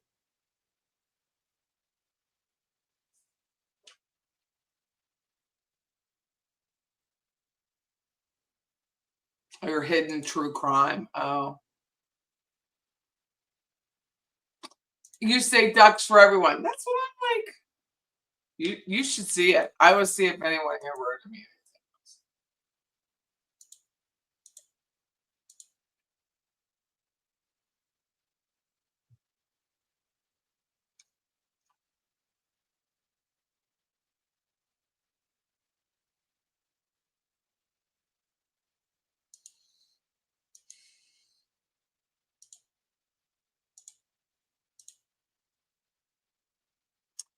You've got a great attitude. Oh, here it is. You've got go have fun and have a little life on your Viking. Go hide your ducks. You do.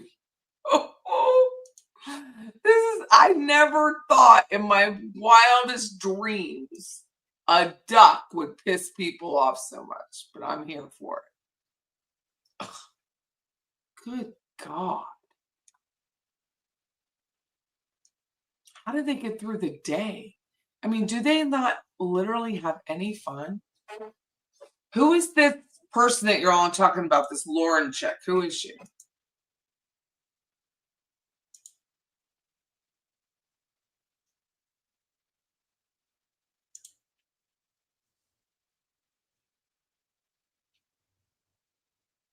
Why is he sending me this?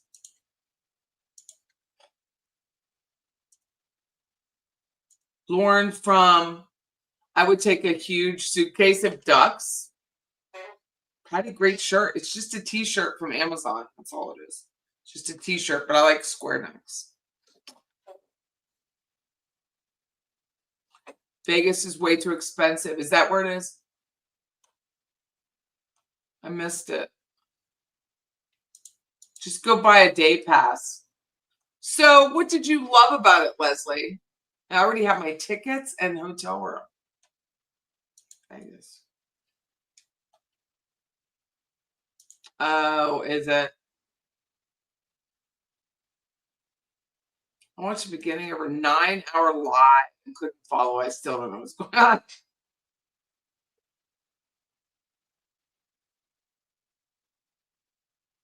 Is someone being mean to Gigi?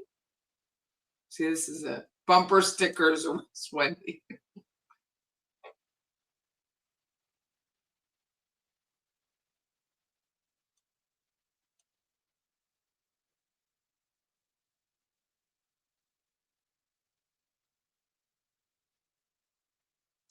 Maybe an Arrest Wendy billboard.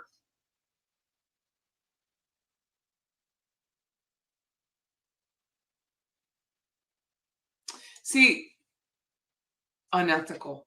YouTube doesn't have a standard of ethics. It doesn't. I totally want to go to CrimeCon in Vegas next year.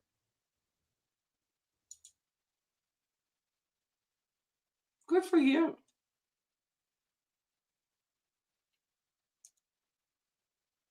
I couldn't go to CrimeCon as I would lose my shit with John Ramsey and end up in a cell. I love meeting others who are so interested in crime cases. I also loved how many families. And Leslie, take some dogs. Take some dogs.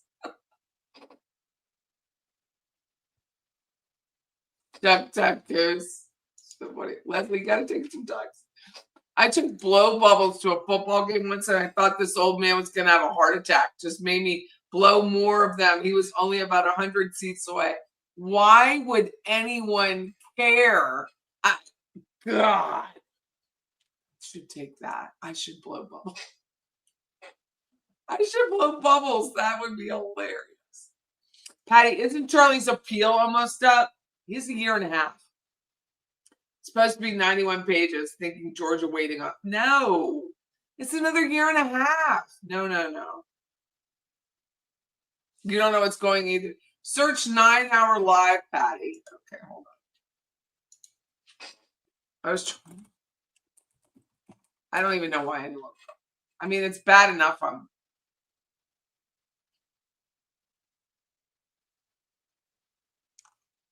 What's her name? Lauren Matthias. Never heard of her. Never heard of her.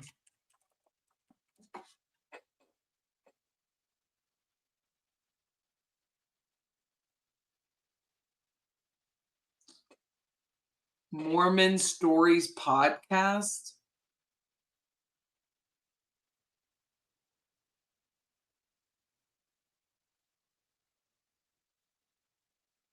I don't see a 9-hour live.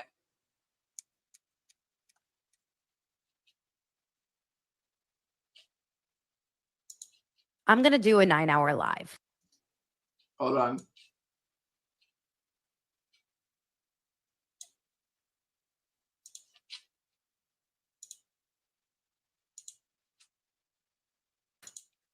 I'm going to be like Lauren Matthias from Hidden True Crime, and I am going to do a 9-hour live because I have had a cyber stalker injunction, and I am sick of protecting my 8-year-old who doesn't feel safe anymore. Okay. This is the story of Lauren Matthias and Hidden True Crime. Okay. I can't do it anymore.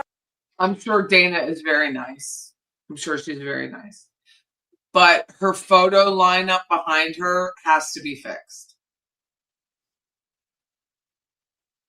I'm going to just try to listen to the words and not focus on her backdrop because I can't handle it. So, sure, she's very nice.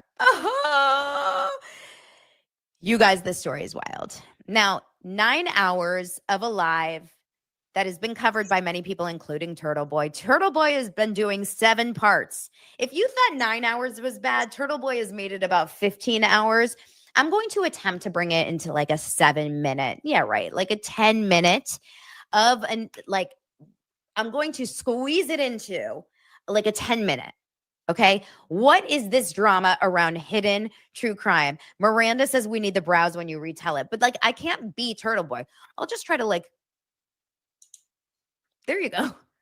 She's got so hard. Pictures cannot take it. I'll ask my Botox lady on Friday when I go to her.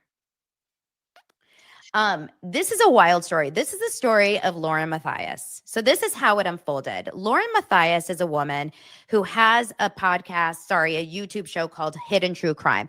Did I know who Hidden True Crime was and Lauren Matthias 1 week ago? Absolutely not. Okay? Absolutely not. Did any of you guys? Probably not. Do I know now? Yes, I do. Was that a goal? Probably. I have no idea. But the goal here is that now we all do know. Here's the thing. Blue River, this is a chick named Dana Bowling who clearly cannot use tape measures to hang photos. And she's going on about Lauren Matthias in a 9-hour live. So I'm having a live. She had a live talking about a live that was 9 hours long. But her photos. Do I feel good for anyone that's getting harassed online? Fuck no. I understand what it's like to have mean girls after you. Kathleen. All I do is mock Wendy Adelson. All I do. And Donna. And anybody else who's an Adelson. It's awful, but you have to weigh whether or not you want to talk about it in a public manner or not. How much, like, risk versus reward, right? And in this case, unless it's coming at you really bad and your life is really in danger, or like it's really, really, really scary, or something horrible, you may want to question whether you want to make a 9-hour live, make a real big meal out of it. And this is the problem, that I do question if she should have done it. Now, I don't have my other computer here to do a poll for YouTube, or I guess what I can do is... Okay, we don't need a poll. She is a former broadcast journalist. She covers all kinds of... Joy says they are bot subs. She does not have a...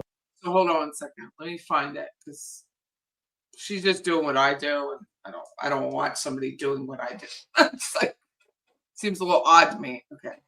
So you posted a link, but I don't think I can.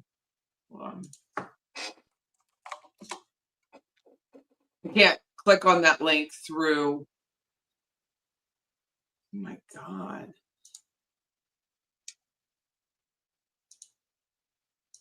StreamYard. StreamYard's prohibited that way. So I need to go back and find Leslie's link.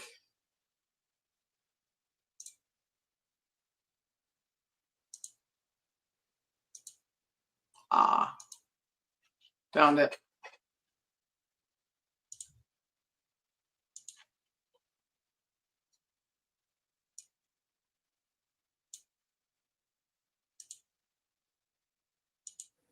More nervous for a live in my entire life, and I've done a lot of lives, or a show in my entire life. And this is not a live or a show that I ever wanted to do or ever thought I would have to do. And this has been ongoing for months, what I have been dealing with. This is not drama. Hidden True Crime doesn't get involved in drama. We stay very clear from that. And those of you that know us know that. So I hope that nobody calls this drama ever again.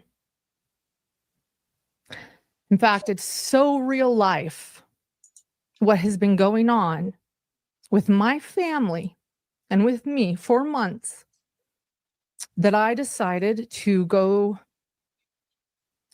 to where I felt would protect me. And that was the courts and legal. And I filed a civil stalking injunction because what was happening to me and my family met Utah's civil stalking injunction code. The stalker was in Utah. And it was very clear to me that that was the step that I should take. And I was granted a temporary civil stalking injunction after I filed my evidence and my exhibits before the judge. That was served, and my stalker was served a temporary civil stalking injunction. Thank God. And the next step to that, after filing a civil stalking injunction, is to hope to make it permanent. And that was going to be on Thursday. And then do you know what happened? No. Somehow, Not a clue. someone decided to let Law and Crime know about my civil stalking injunction. Whoa. YouTube 101 says it's par for the course. And Law and Crime decided that they deserved to have cameras in the courtroom That's hilarious. while I am explaining what my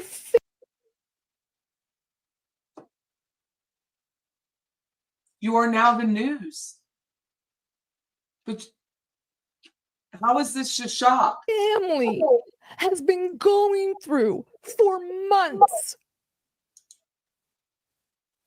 The Law and Crime, I don't know, is it a slow Stop. true crime month? Stop, John Smith. He goes, Turtle Boy did a series of show on this with painted on high arch eyebrows. They thought that my family's pain should be live streamed on their trial channel. I am a limited public figure. No. I'm just a mom No, you're not. who has a YouTube channel. And yes, I've No, become a limited public Not how that figure. works. Nope. I'm not Johnny Depp. I'm Nope. not Amber Heard. I'm not Nope. Gwyneth Paltrow. Nope, that's not I am how a it works. mother trying to protect my family She should and have my done little boy. said that. Nope. And I am a journalist who has never, Nope. ever in my life heard of anyone streaming a civil stalking injunction. Okay. Ever. It is not something you do. And why? Because it's someone that is being abused, that is attempting to escape something dangerous. Come on. I never wanted to do this live. She went to the Donna Adelson School of But Crime. because of what Law and Crime did, I had to hours? dismiss my civil stalking injunction because I am never, ever going to let my child's mental health be live streamed for entertainment. Wait a second. Wait a second.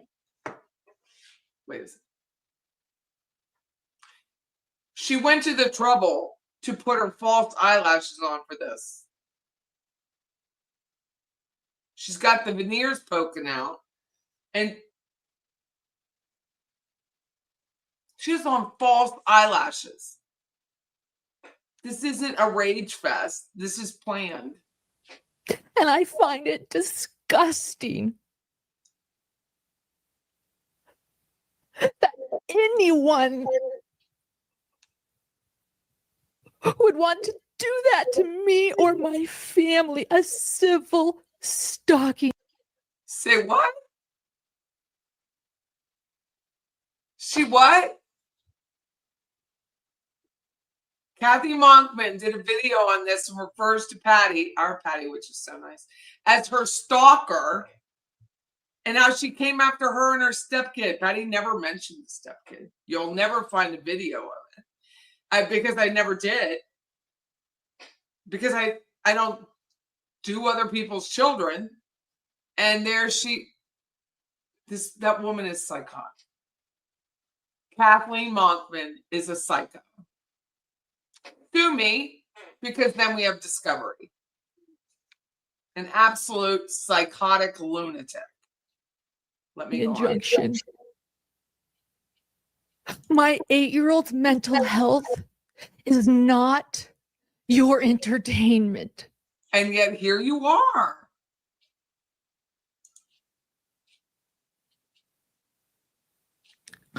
I wanted to keep this private. I wanted to keep my pain and the bullying and the abuse and the harassment and the defamation and the pain that I have been dealing with behind the scenes for months. I wanted to keep it private. Lawsuits aren't private, numbnut. They're just not. I can go and look at any lawsuit in the state of Florida. Check your state before you start filing. Sunshine laws are a thing. Not live streamed to millions of people watching Law and Crime.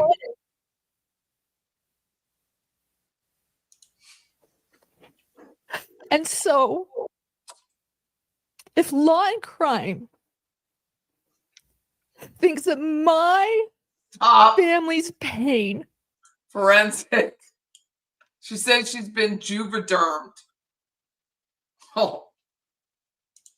and emotional turmoil is worthy to be on their channel, that they're going to be pool, which means they can share it to all media platforms. Yeah. This is just for everybody. How it works. Then I'm going to take back my narrative. No, you're And I'm going not. to own my narrative. You don't And I'm own going to shit. tell you everything. YouTube is fair use unless you hide it. Tonight. We're going to go through every filing. We're going to go through a lot. So get ready. My hand has been forced. I am very uncomfortable sitting here. But the reason and where I have found my bravery to do this Her bravery. is really, again, not often that the brave identify their own bravery. How often does that happen? I am so brave. I'm brave because I'm sitting here being brave, and I'm telling you all I'm brave because I'm brave. for my little boy. Do you want to know a wrath of a mother? Here I am.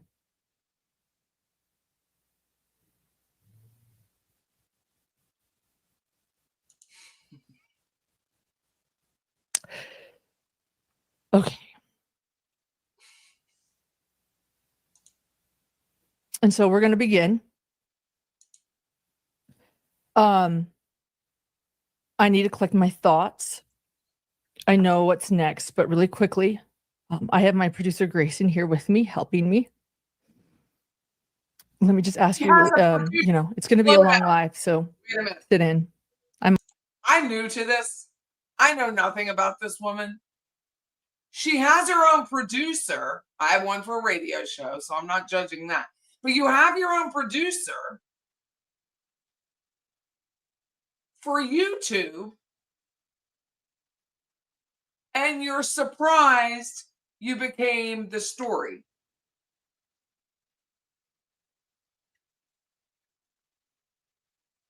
I need a bathroom break at some point. I haven't been able to eat. I'm not eating. So I have root beer here for sugar high. I have my water. Really quickly, Grayson, do we want to start with what a civil stalking injunction is in Utah or before? Okay. Okay. So let me share with everyone now. Do you have that? Hold up. This is going to be a really raw live. Get ready. So let's just go over stalking in Utah.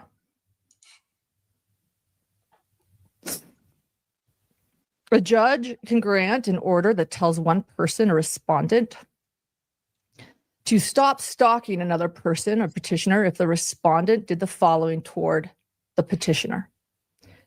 Followed, yes. Monitored, yes. Observed, yes. Photographed, yes. Surveillance, yes. Threatened, yes. Now, how would Kathleen Monkman, stupid woman, ever say that I did any of that to her? I'm not interstate. Never saw her in the wild. Don't care to. Her ass is fat. There's nothing to look at. Communicated to or about the petitioner or interfered with the petitioner's property using any action, method, device, or means. Or, let's see what else. The respondent engaged in or caused someone else to engage in the following acts. She has veneers. Approached or confronted the petitioner. Yes. Appeared at petitioner's workplace or contacted petitioner's employers or coworkers. Yes. Appeared at petitioner's home or contacted petitioner's neighbors or entered property owned. No. 9 hours and 9 minutes. Sent material. Oh, thank you. Look at that. Highlighted. Sent material to the petitioner by any means for the purpose of obtaining or disseminating information about the petitioner to a family member, household member, employer, coworker, friend, or associate. Yes. Use a computer or the internet, text messages, or any other electronic means. Yes. Who was the 8-year-old that died? Liz. The respondent had to do the behavior 2 or more times and in a way that would cause a reasonable person to suffer emotional distress or be afraid for the person's own safety or the safety of someone else. Yes. And I'm going to point out, it looks like Grayson did not highlight threatened. I'm going to throw threatened in there because what happened after the stalking injunction, I took as threats as well as other things. You can decide for yourself because we'll go through it all.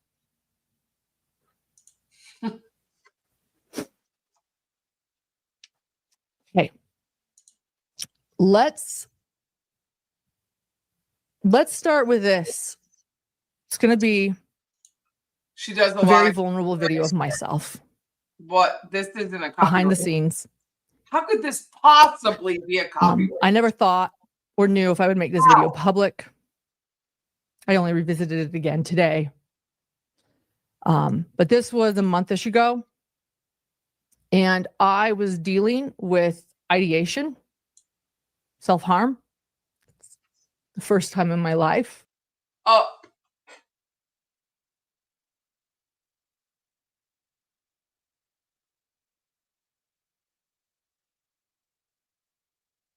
She's literally coming on here talking about self-harm and then wants to copyright strike people and talk about our producer. That I have been experiencing this because of everything happening. And so at that point, I was with Grayson and I was not okay. And Grayson said, Lauren, I'm going to record this. She gave me permission to record. Don't worry, we'll never share this. But I want you to know there's hope. You know, I want you to know that there's hope. And you have talked so passionately about now helping people with cyberbullying that maybe one day, like as a journalist, you need to start recording this process and what you're feeling. Oh my God. So trusting Grayson, knowing that she'd hopefully never make this public without my permission. You know, and it was my phone. I said, you know, yeah, okay, whatever, but don't ever show this to anyone. But I watched it and we are going to watch 20 minutes of it before we begin. Come on. Can we skip? So you guys can understand just a bit of what I've been going through. And it's not all of it. They call those but it's spot 20 browns, minutes of a video. It's very, very raw. Oh. I'm feeling very vulnerable. It's very, very raw and vulnerable. And I feel like this is very, very important because if I'm going to do this live, I'm going to do it right and I'm going to do it honestly. This is going to be a very honest show. She's announcing her honesty and her bravery. Got it. So, and then after that, we'll go through everything else. So let's watch this. Whether or not this goes through, I don't know. I think that's where I think I'm willing to start talking. Because I always just want to do things right. You know, when they go low, you go high, and just do things right and rely on maybe responsible people to help.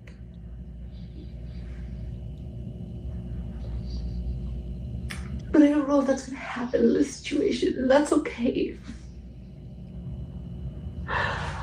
But if it can't happen in this situation, that like, you know, that like, no. I've never had Botox. Likely never will. But is that what happens when you cry with Botox? And I mean this with all due respect. Laws or legal things can help me. That I at least want to like finally talk about it, use my boys and share what's been happening. Because I do want to help with like cyberbullying now, and I know that I'm a public figure. I've never been hold on. Stop. She just admitted to being a public figure, not a limited public figure, but a public figure. The person she was suing should sue her for sure. I was like really zen before you started.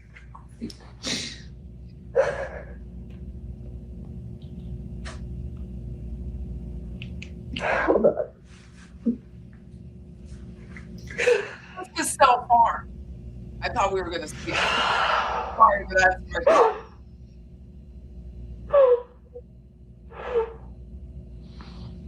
Sorry, I can't even like process what I don't know.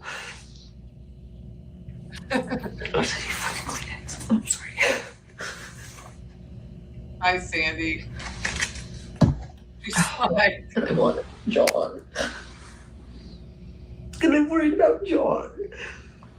I do that all the time. Well, I can't. And I'm worried about my son. Is that a real room or a hotel? It looks almost like a hotel bed. Doesn't that look like a hotel bed? But I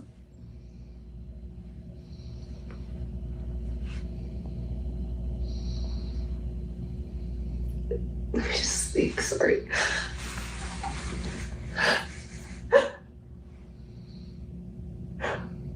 False eyelashes. Yep. Everything's gonna be okay. Everything will be okay. It really will. But I'm like a really resilient person, in my opinion. She's brave. She's resilient. Self-aware. It's texting. You're good. What? You're good. Is it John? Mm-mm. It's actually you, Vicky. And it's gonna be okay. But I just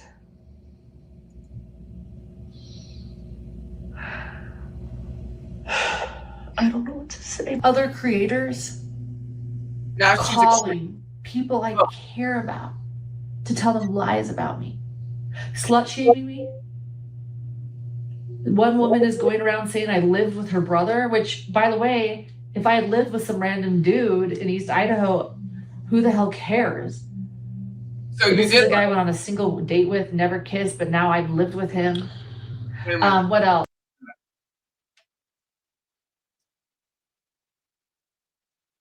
If I did this, then who cares means she did it.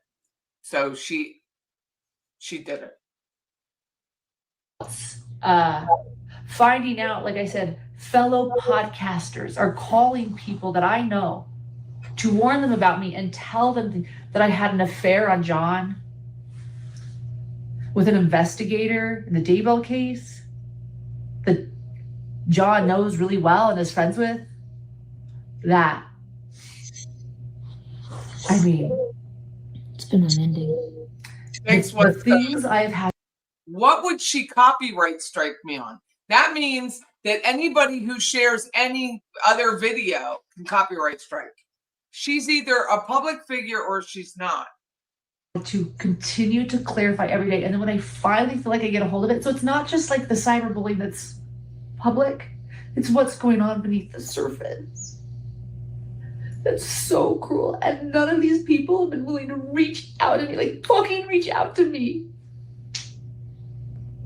People that know me, that I've been kind to.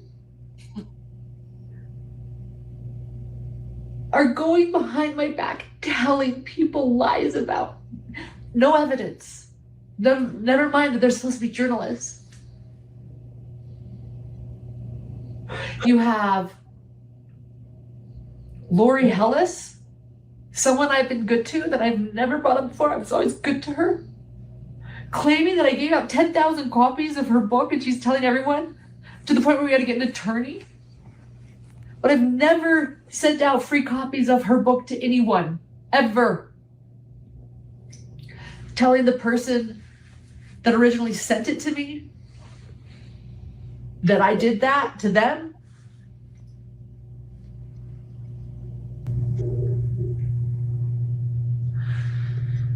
And then, of course, when she accuses of that, I then send it to our attorney. I guarantee you none of you received a book copy of Lori Hellis's book from me, despite allegedly 10,000 people.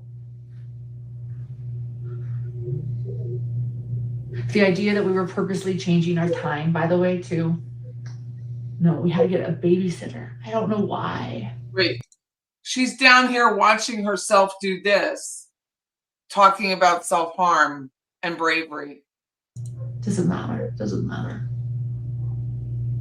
But it's like what this group mob mentality has been doing is taking all these old beefs and they're reaching out to them. And there was a whisper campaign is the best way to say it. It's adult bullying, it's group bullying. It's believing without seeing. Screenshots of mine have been shared. Some when I've been angry at other creators. Got over it later. Those have been being shared. I'm ashamed of that.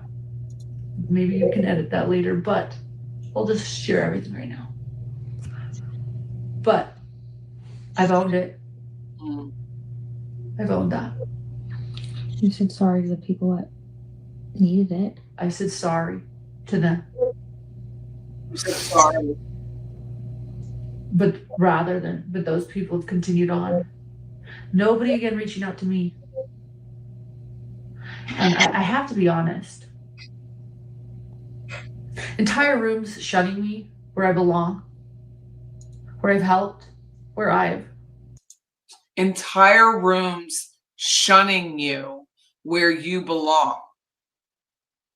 No, you assume you belong. Like there's rooms I don't belong.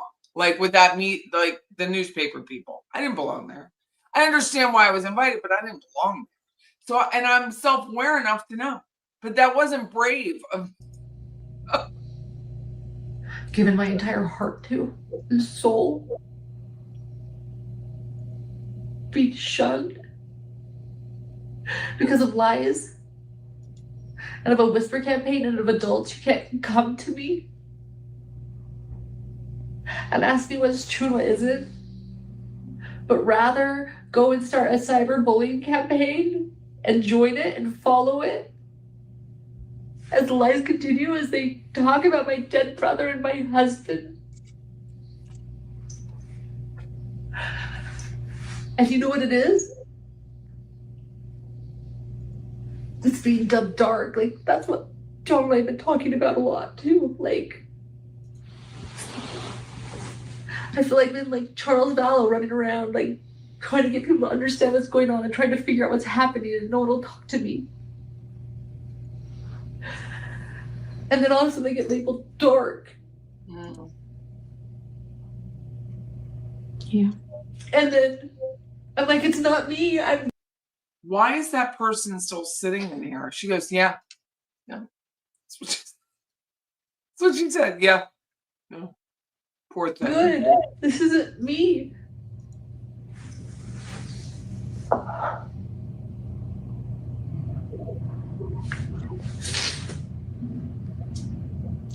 And then just wondering about this world in general, I think I've been really depressed because I just think about this world in general. So now she's raising global. my son in it. She's going global. And like, if there's any hope for kindness in this world and compassion and evidence, How about evidence? Real journalism when you actually go to the person.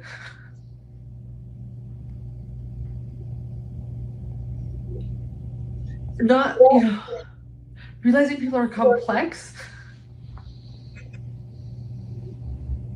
That I'm complex. That I am who I am. Online, that is me. That is my genuine self, but maybe there's a little bit more to me too. That I don't show everybody.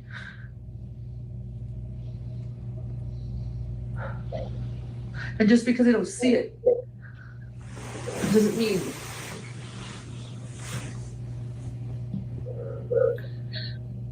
I don't know what to say that I'm not.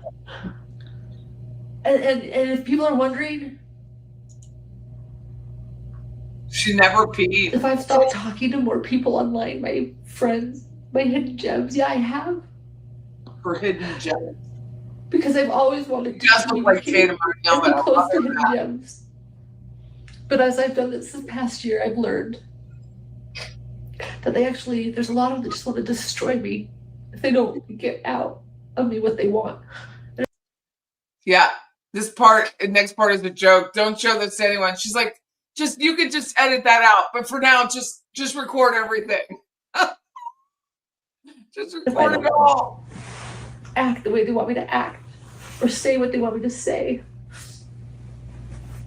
And her false eyelash. Then they want to destroy me. Or if I speak up, I think a lot of this too is I've always spoken my mind.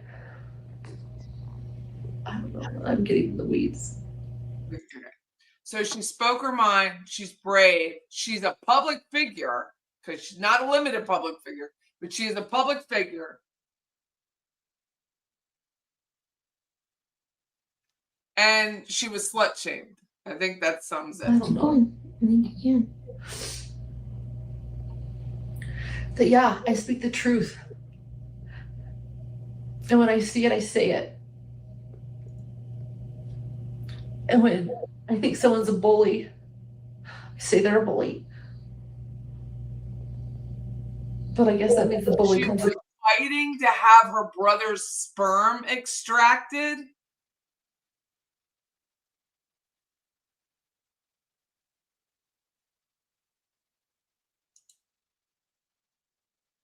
Hey, Beach.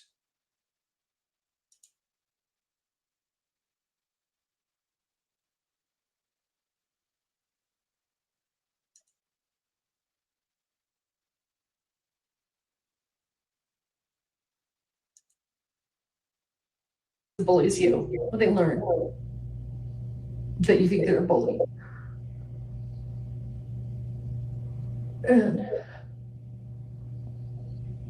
And that people,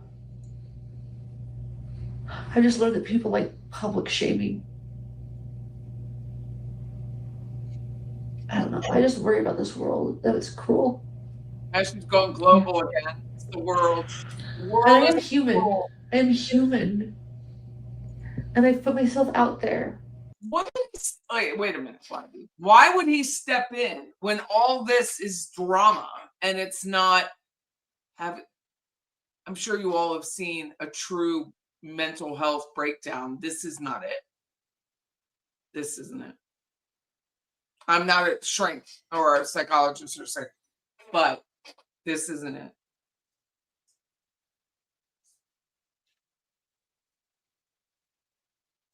She wanted the sperm extracted because he would have been such a good father. He was so good with her son.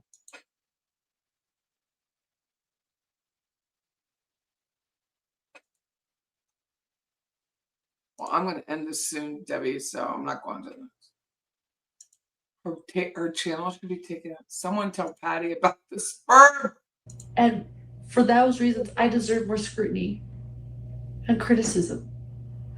And I believe in public discourse and to criticize me when people feel I'm not doing what's right or best in the public eye.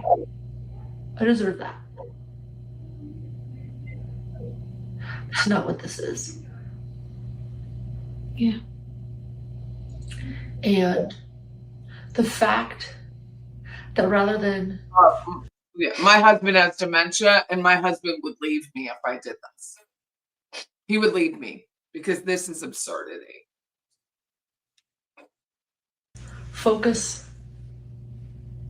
on making good art, which is what we say here in Hidden True Crime. It's quality over quantity. Doing good. I've had to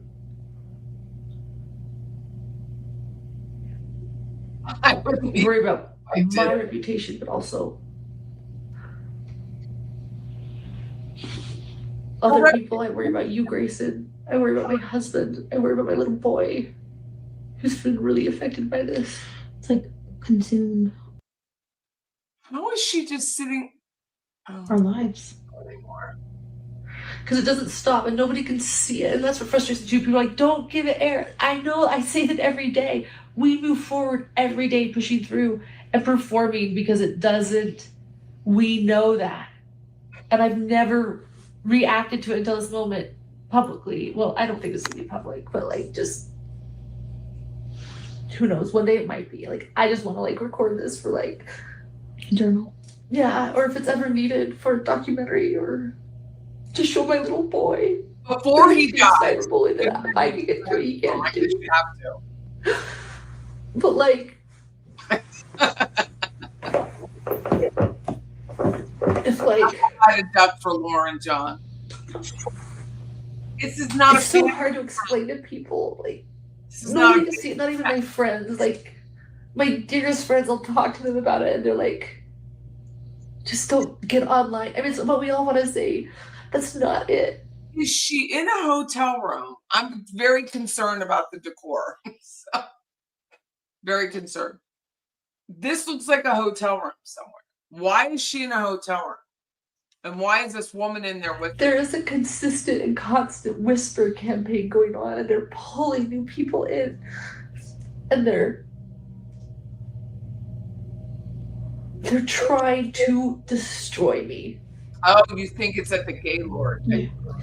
And I don't want to have to say that they've succeeded, but I have changed a lot in the past 6 months. That's what I wanted to know. I felt it had to be a hotel. And not for the better. I don't think I'll ever be as kind or Come open. on.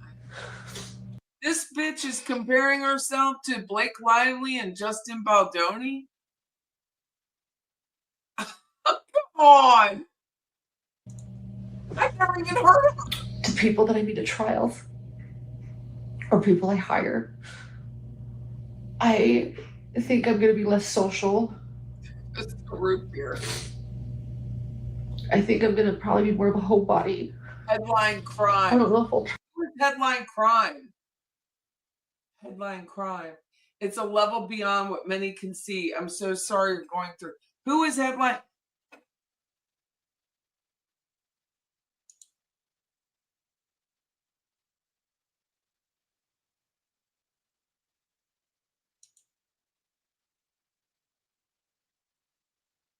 travel as much to trials anymore.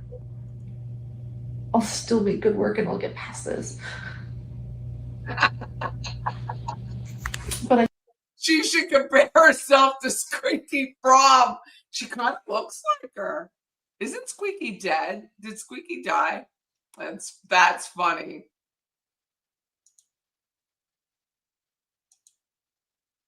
I think I worry about John's health. He's not healthy, and I worry. His blood pressure is up. How does she He's know her more blood pain. pressure He's up? angry.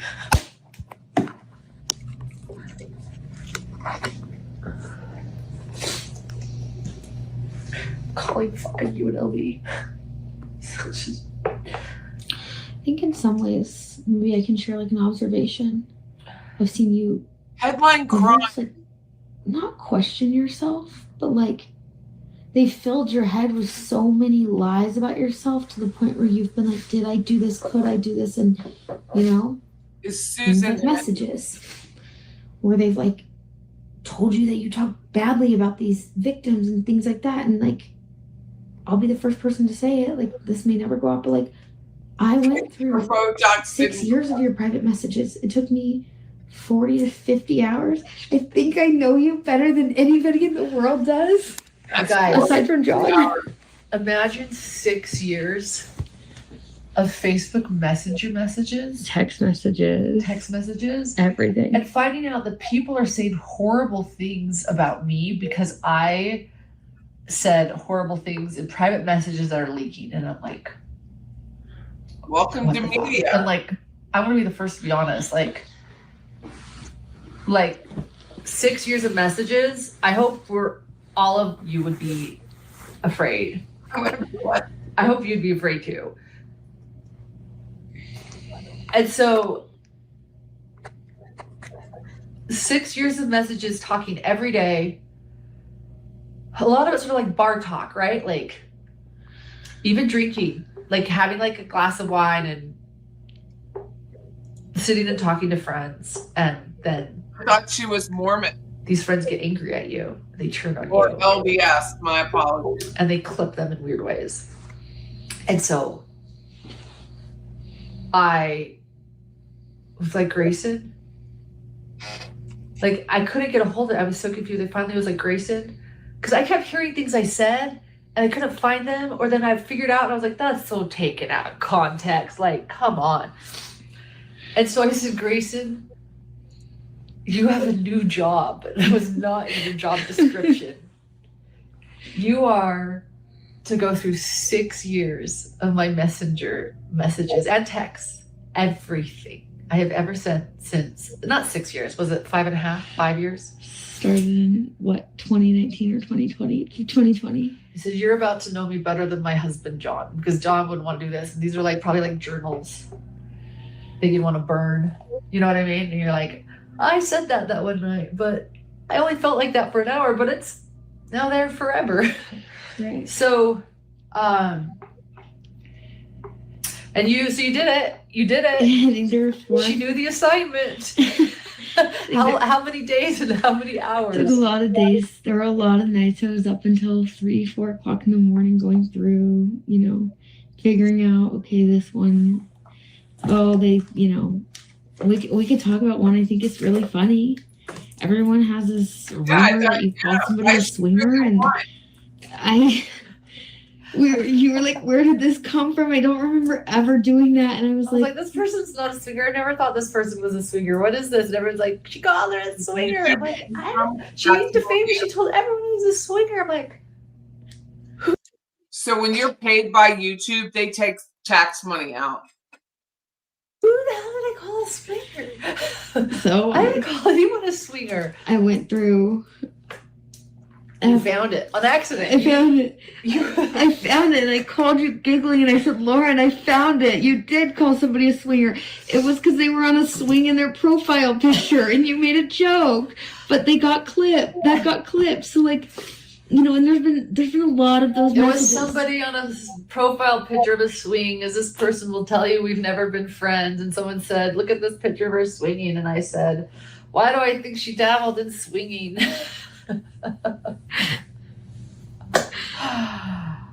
And you didn't remember it because it was. It's never been shared outside of the text messages. In No, fact, it was you and 2 other people. screenshots have been passed around of this, and it's actually not the real screenshot. Yeah. It's like, but I said it. I mean, it was you and 2 other people. in Yeah, that that's a chat. great example. You also said I'm a lot funnier than you thought. I did. I did. I was like, Why is that a necklace? She still has her necklace on in the bed?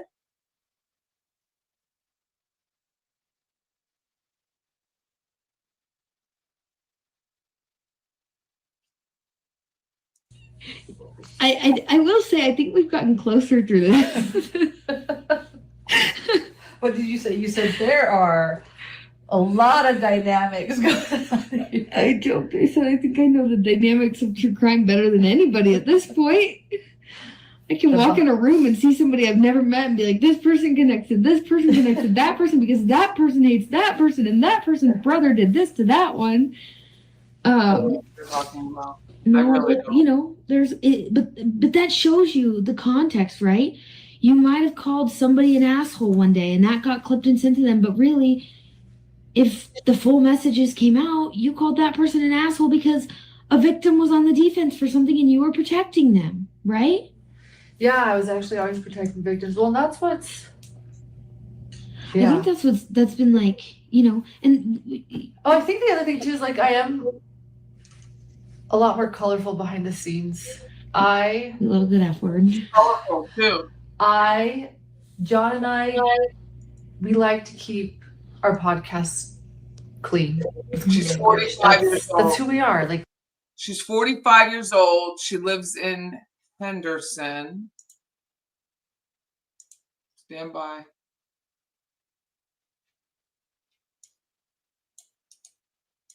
She's gonna strike me. I'm gonna give her a reason to. Hold on.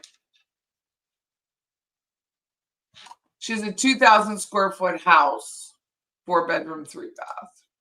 It's nothing big.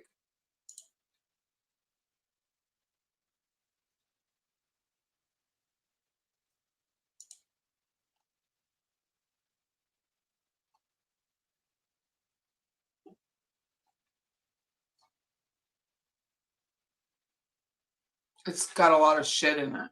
Well, see if I can find the room that the. Yeah, it's got a lot of shit in it. This is when she bought it as a pool.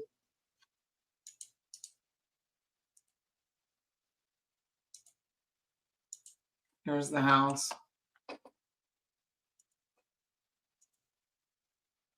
we just want to keep it clean, but the language I use when I'm not on camera isn't always clean.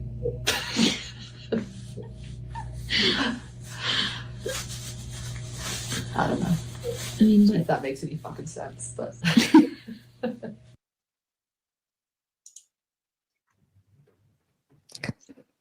Oh. The most vulnerable video I've ever showed here, but I do pride myself on being a very honest person. So Homes in the who you know neighborhood. on camera 660. is me. And that was a little bit more of me behind the scenes that I don't show because yes, there are parts of my life that I like to keep private. So we're going to go through everything. We have come to a difficult but clear realization that this small true crime, that in this true crime space, any producers HTC hires will need to work exclusively for hidden true crime to avoid issues around privacy, sharing content, and information across channels or podcasts, which greatly concerns us. As I have always stated, your desire to work with. Who is she writing this to?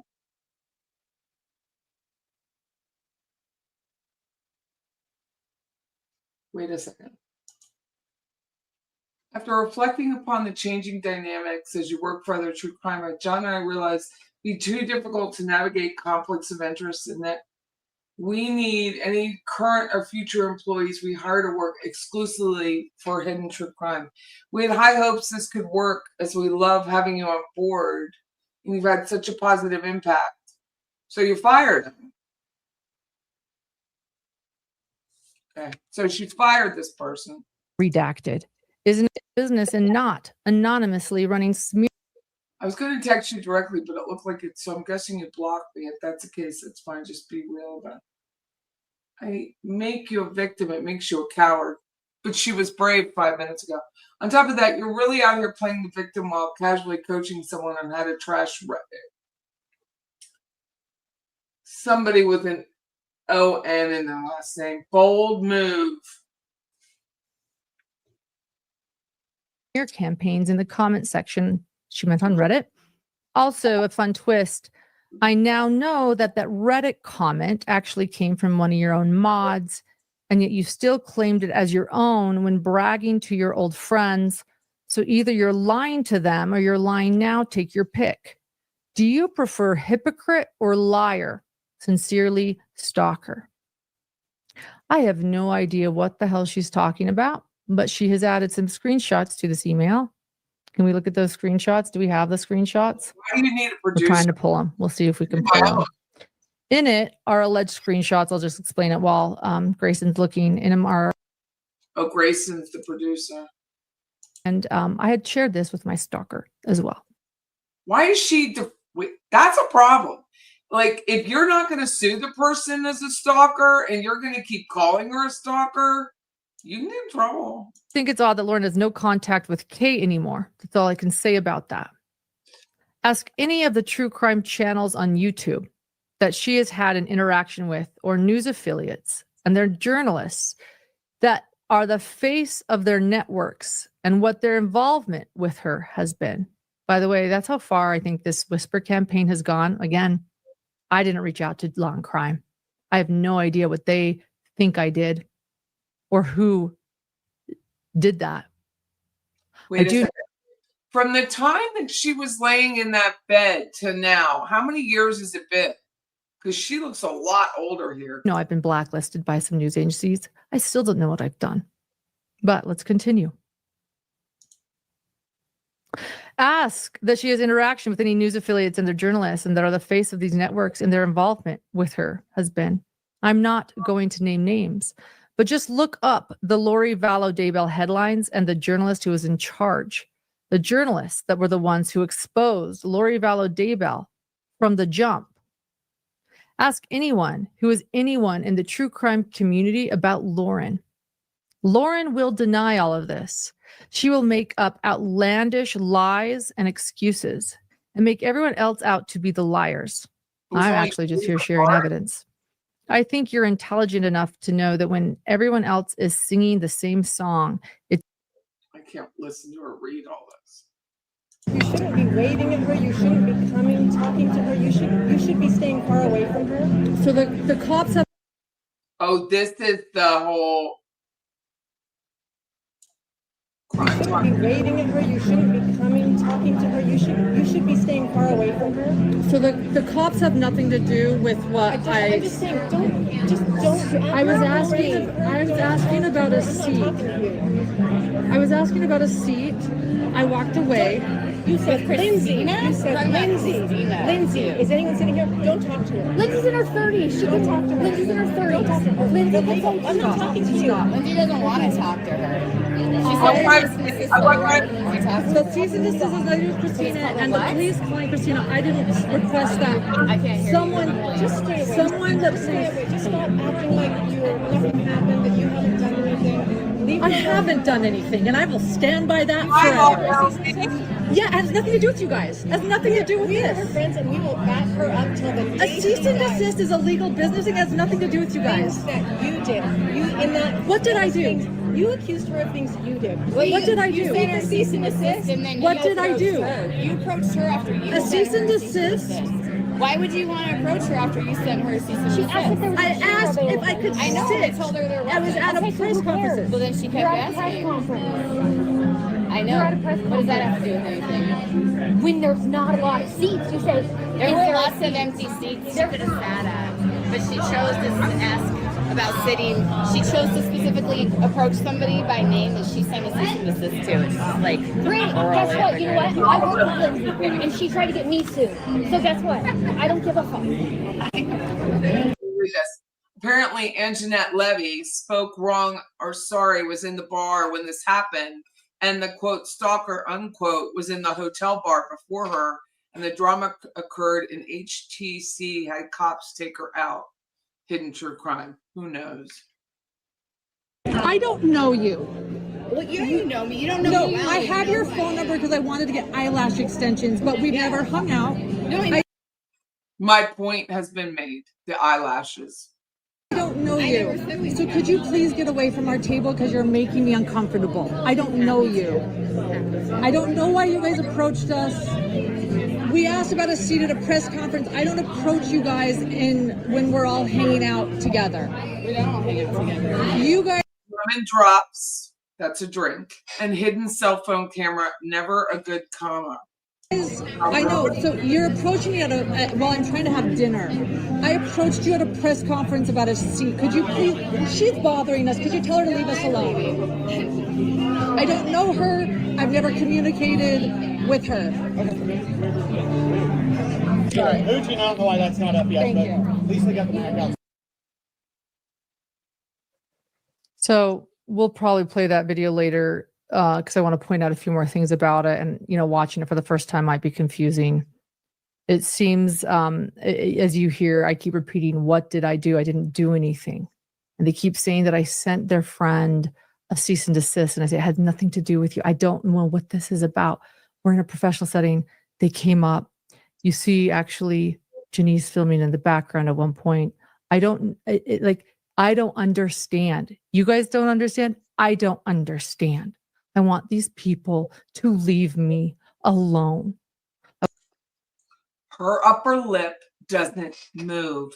And I don't trust people who do that with their mouth. I want to be able to report at trials and have things be normal and mature. And I will say this, I was a broadcast reporter for 10 years before I was a YouTuber. I would go on location everywhere. I have never experienced this. I don't know why they keep coming up to me, why they are filming me, why they are harassing me. I will point this out too. Grayson asked me to make this clear when she was talking about something. She and my ex-producer, Lindsay, did used to work together. So there is a previous situation with them that has nothing to do with me. So there's that. The true crime world is small. So, you know, so it was all of them.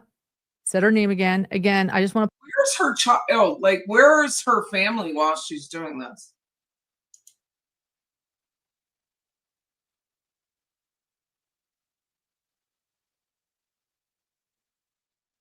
Point out, she makes her name very, very public. It is my choice to not share her name. I don't want to share her name.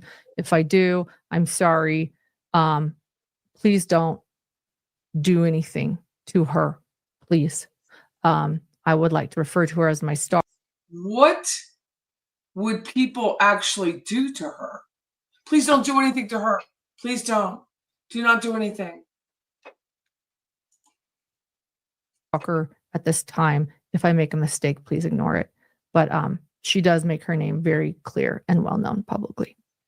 But if you call her your stalker and she's not, according to the judge, then you have a problem. Like, so Katie Cool Lady inferring that I'm her stalker is stupid. Just saying. I turned on my camera for safety, and shortly after that, Lori and Sarah came up to my dinner table confronting me.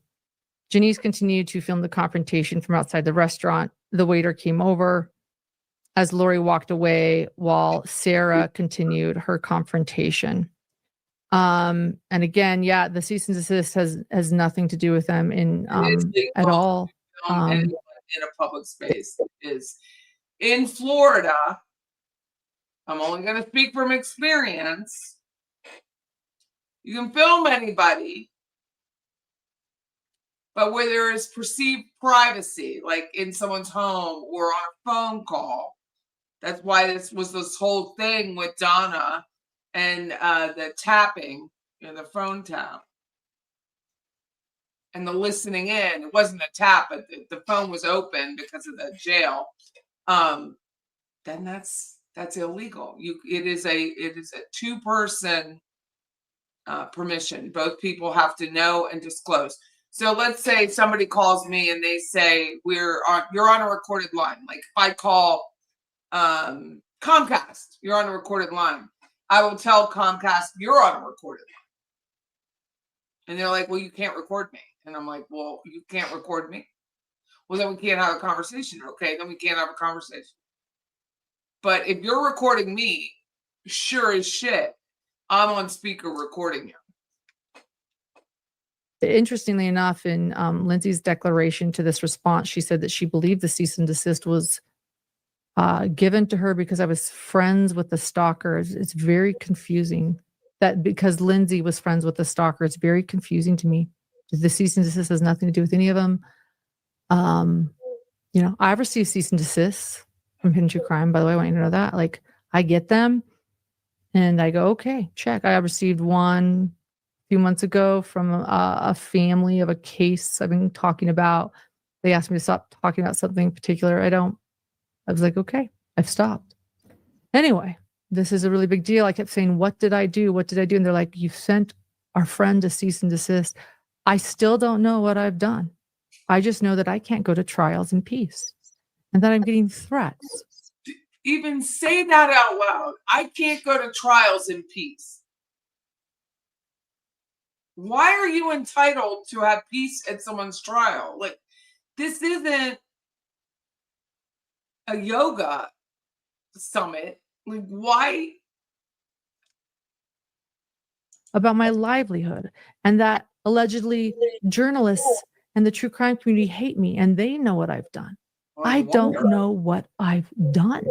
I mean, I still don't know what I've done. The stalker's declaration states that I've tried to hurt people's businesses. She's seen evidence of that. Doesn't post any evidence. I haven't. All right. Did hurt her business by having her removed from CrimeCon. In essence, that's hurting her business. So, after, I want to point out one other thing that's said in there. It's really important, and we'll play it again later, but I want to point out this really important thing. Lori states in that video, stop acting like nothing is wrong. Stop acting like nothing is wrong. And I say that because later on in other... Apparently, she sued the alleged stalker for stalking, allegedly, and the judge threw it out.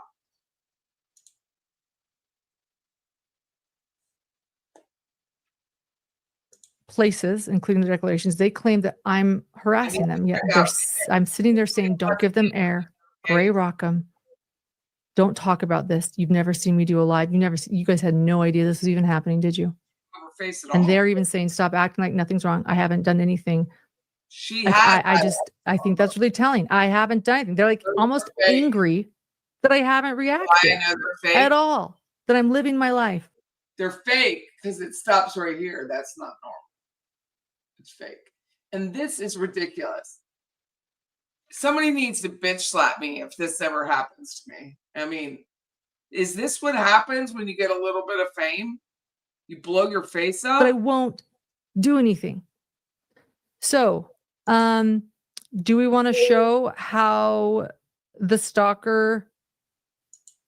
let's see. Okay. After leaving... Okay, no, this is important.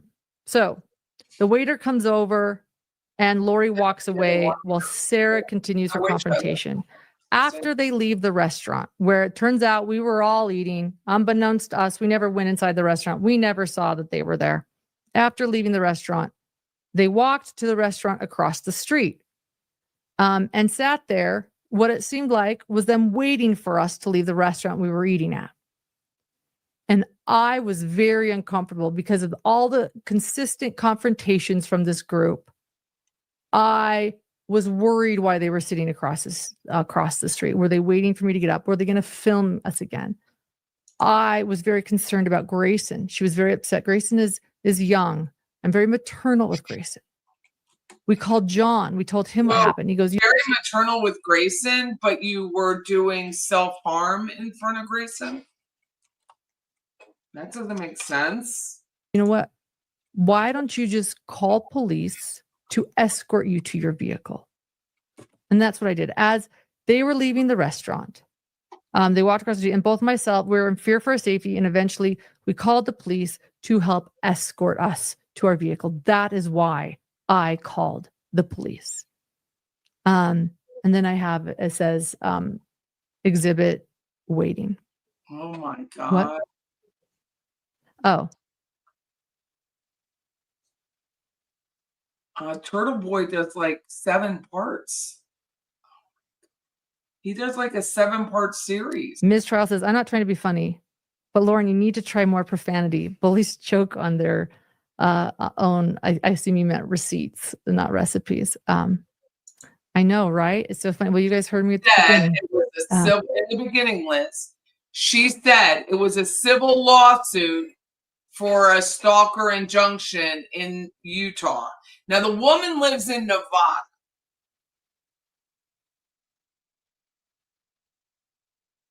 A couple hours away.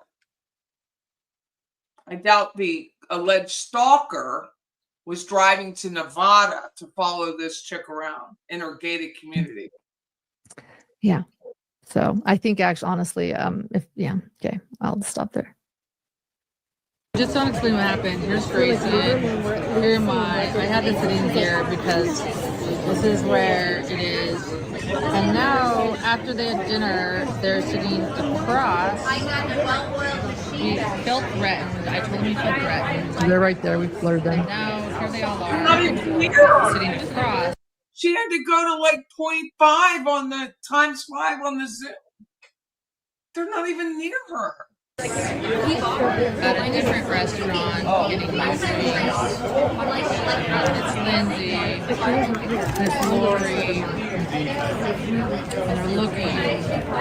And I feel like we can leave, and now near her.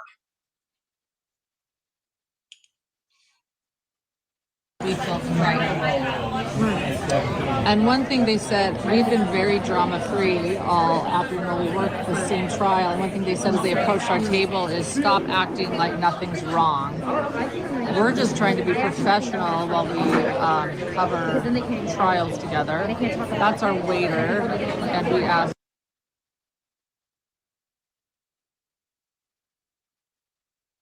Who is this? To get rid of them, and we now feel like we can't leave. And they're all sitting in there. I'm looking side eye. I don't want to look over because they're like waiting for us. I'm just gonna jump on here with Turtle Boy before I have to go. This is part 7. My name's Aiden Carney, known online as Turtle Boy, and is a senior editor for Who's angry at me? Who's not? I'm very scared. I'm still very scared. and why does the husband have to be brought into this? That's the crazy thing. I can't. Like, why does your husband have to be brought into this? Because he's fat and annoying and doesn't shut up and inserts yourself into the middle of this and is just an overall douchebag. We haven't even gotten into him yet.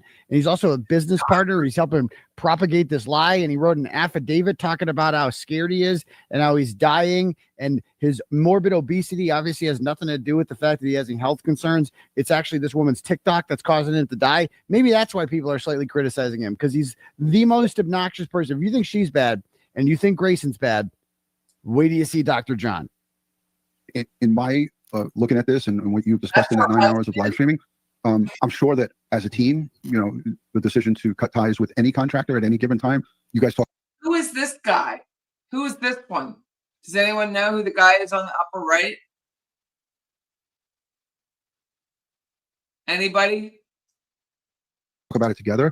But the angle of going after your husband, the vile, we didn't even touch on it, your brother, who died from a traumatic brain injury, right?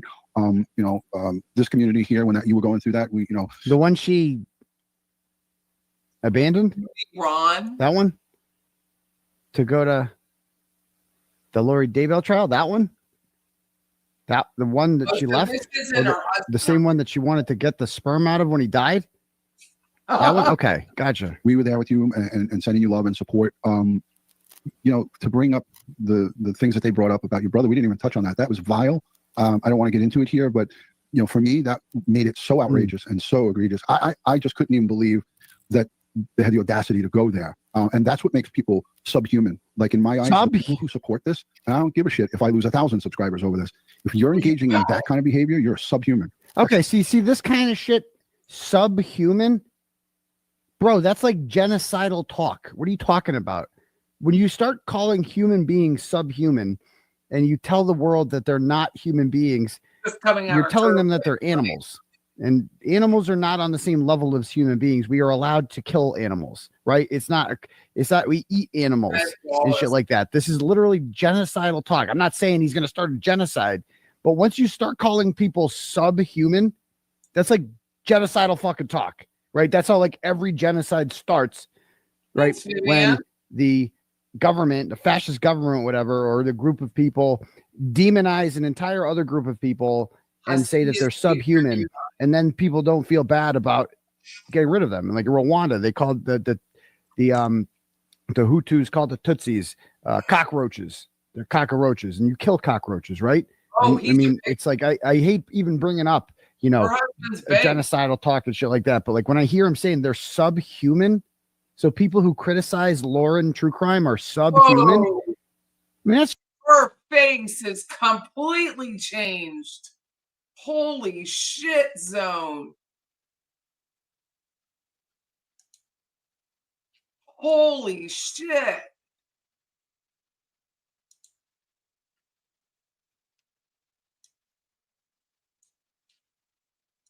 Holy shit. That's not even close to the same girl. Holy shit. What in the shit show is this?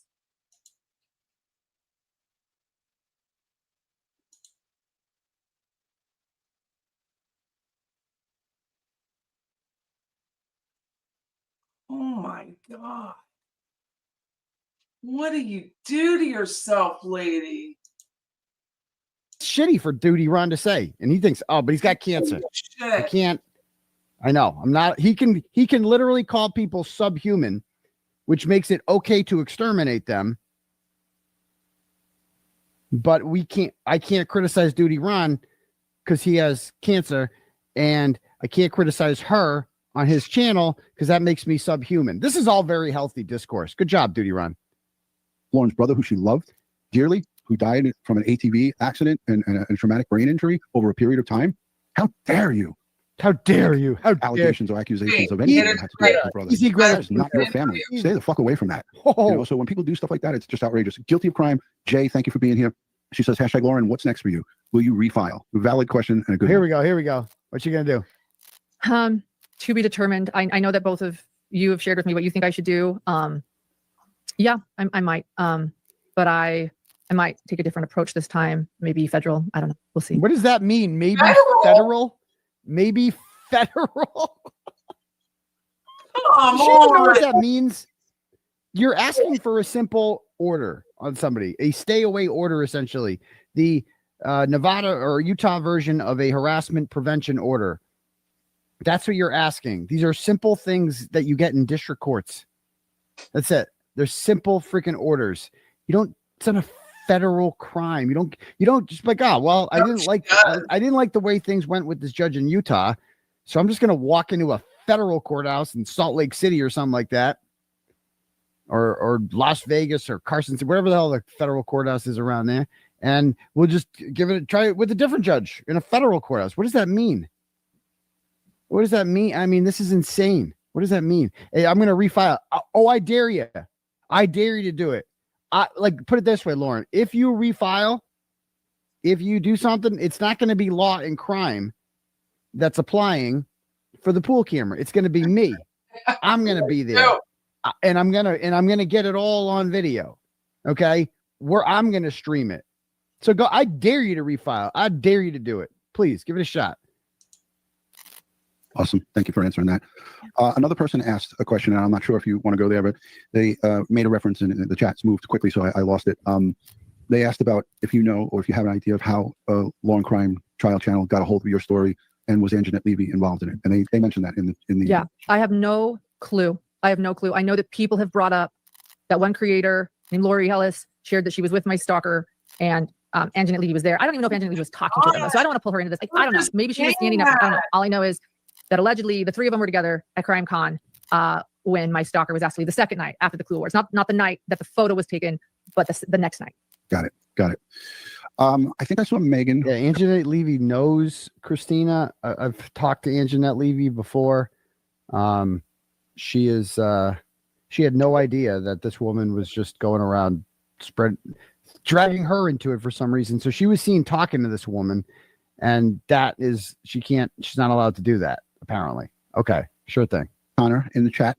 Megan, do you have anything? Because I actually invited her to come on, but she was doing the live stream before this. So maybe you know how that goes. You get kind of talked out when you do a live stream before. So I had invited her to come up and maybe come on and give a little bit of her, because she said she was there with some of the stuff that you went through with you during some things she mentioned to me, because her and I talk as well. Cool. So Megan said, I was there to witness some of this stuff. So that's why I thought, as my detective mind was going, I was like, well, this is good, because this is somebody who's a third party that, yes, she's one of your friends, but you met her through this business. She's not somebody who's been your childhood friend. Right. And I thought that she would be good. So is Christina. That you just described Christina. You just described Lori Hellis. You just described everybody who's opposing her. And you want this person on, not because they're friends with her, but because they are aligning with her. That's it.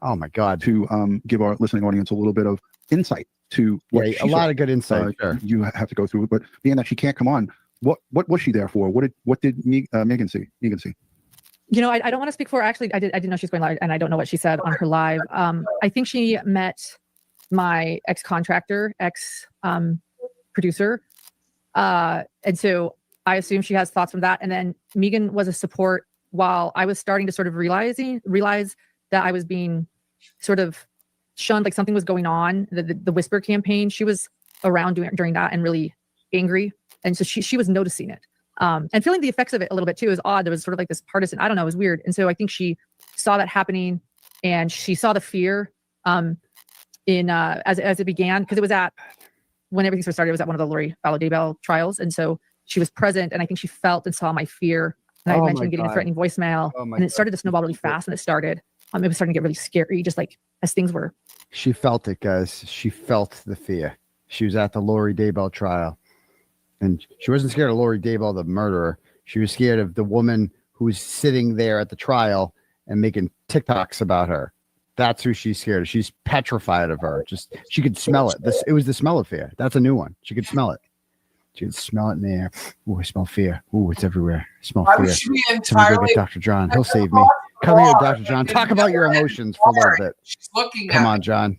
And I didn't know what was going on. And I think that Megan probably saw a lot of that happening. And, someone else that did was Susan Hendricks. Like, she was there from the beginning too, and like saw sort of like the shift of everything, what was happening, and how it's honestly never been the same since. It just keeps getting worse. It's sort of like, just ignore it. We're good. You get over it. But it has gone on for months and months and months. The problem, the danger, and Ed, I know you can jump in on this. The TikToks just don't stop. It doesn't go away. Oh yeah. It just snowballs, and it doesn't go when away. you ignore somebody like this, they go next levels. It just. Some interesting tea from Law Bellevue is allegedly Grayson, who is her producer that's staying in the room with her while she rants for 9 hours, used to work for Annie Elise, and Annie Elise was on Heather McDonald, who I love. And Annie spilled the tea that her ex-producer would have been this Lauren chick, put money on Lori Daybell's commissary. Just continues on until they can get a response from you. So going the law enforcement route was, and she got a response. She got a 9-hour cringe, embarrassing thing. I had no idea who Lauren Matthias was before this. Now she's like going to be a Ratchet Madness next year. She certainly has made a name for herself doing this. There's no doubt about it. The proper route to go. Good job. And getting representation. So quick pat on the back from us. Look at her. Look at her. Law enforcement. Anybody that's out there. So look at her reading the chat. Look at her reading the chat. No matter what it is. It doesn't matter what level it is. If you're just causing your day-to-day to be impacted, and you are afraid to go outside and so forth, you have to document that, because without paper, without it, you have to if you're afraid to go outside, you have to document that. Who writes this? So what's she afraid of? This woman has never once come to her house. Nothing like that has ever happened. And if you're afraid to go out, you do need to document that for your shrink, not for law enforcement. They don't need to hear about that. That's retarded. They're just going to be like, I'm sorry, miss. We're the police. We're here to arrest bad guys and solve crimes and shit. And so, I gotta tell you, Maui Swift, whatever I post on X, Twitter, she's my biggest fan. Love her to death. It's amazing.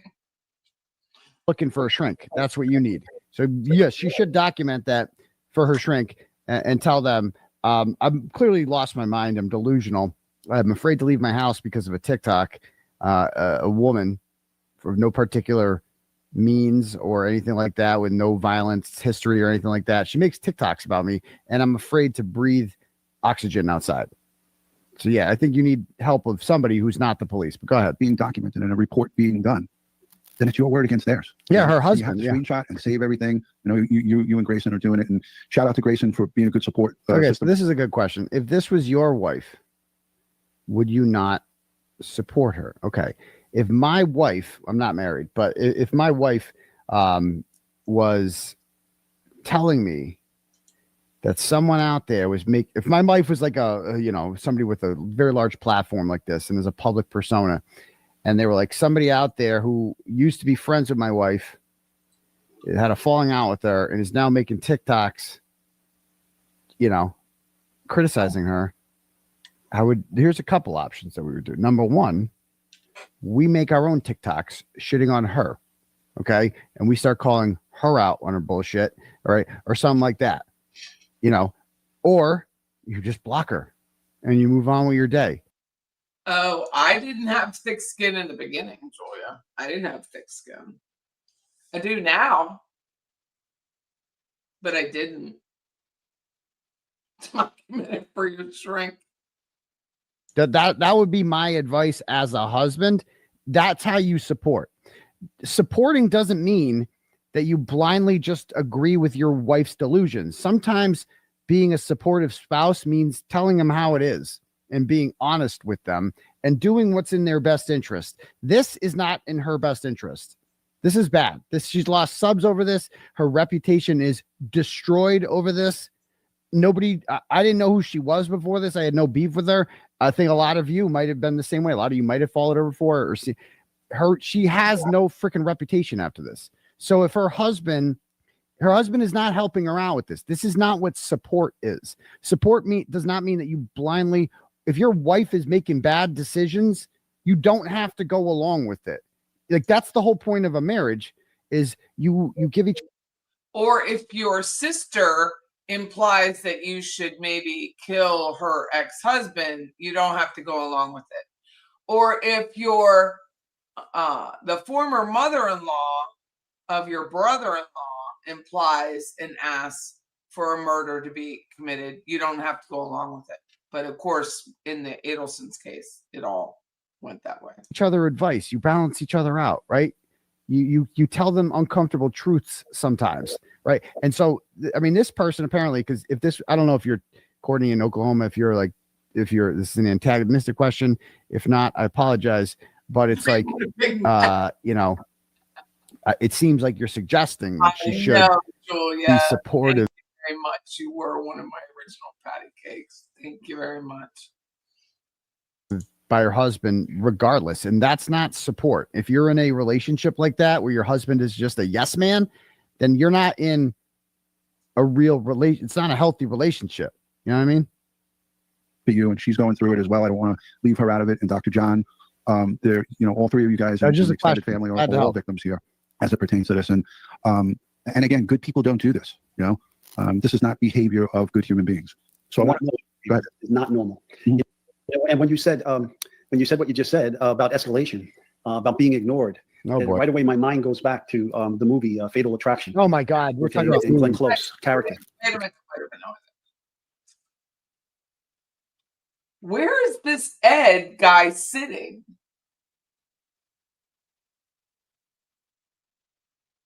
Is he in his house?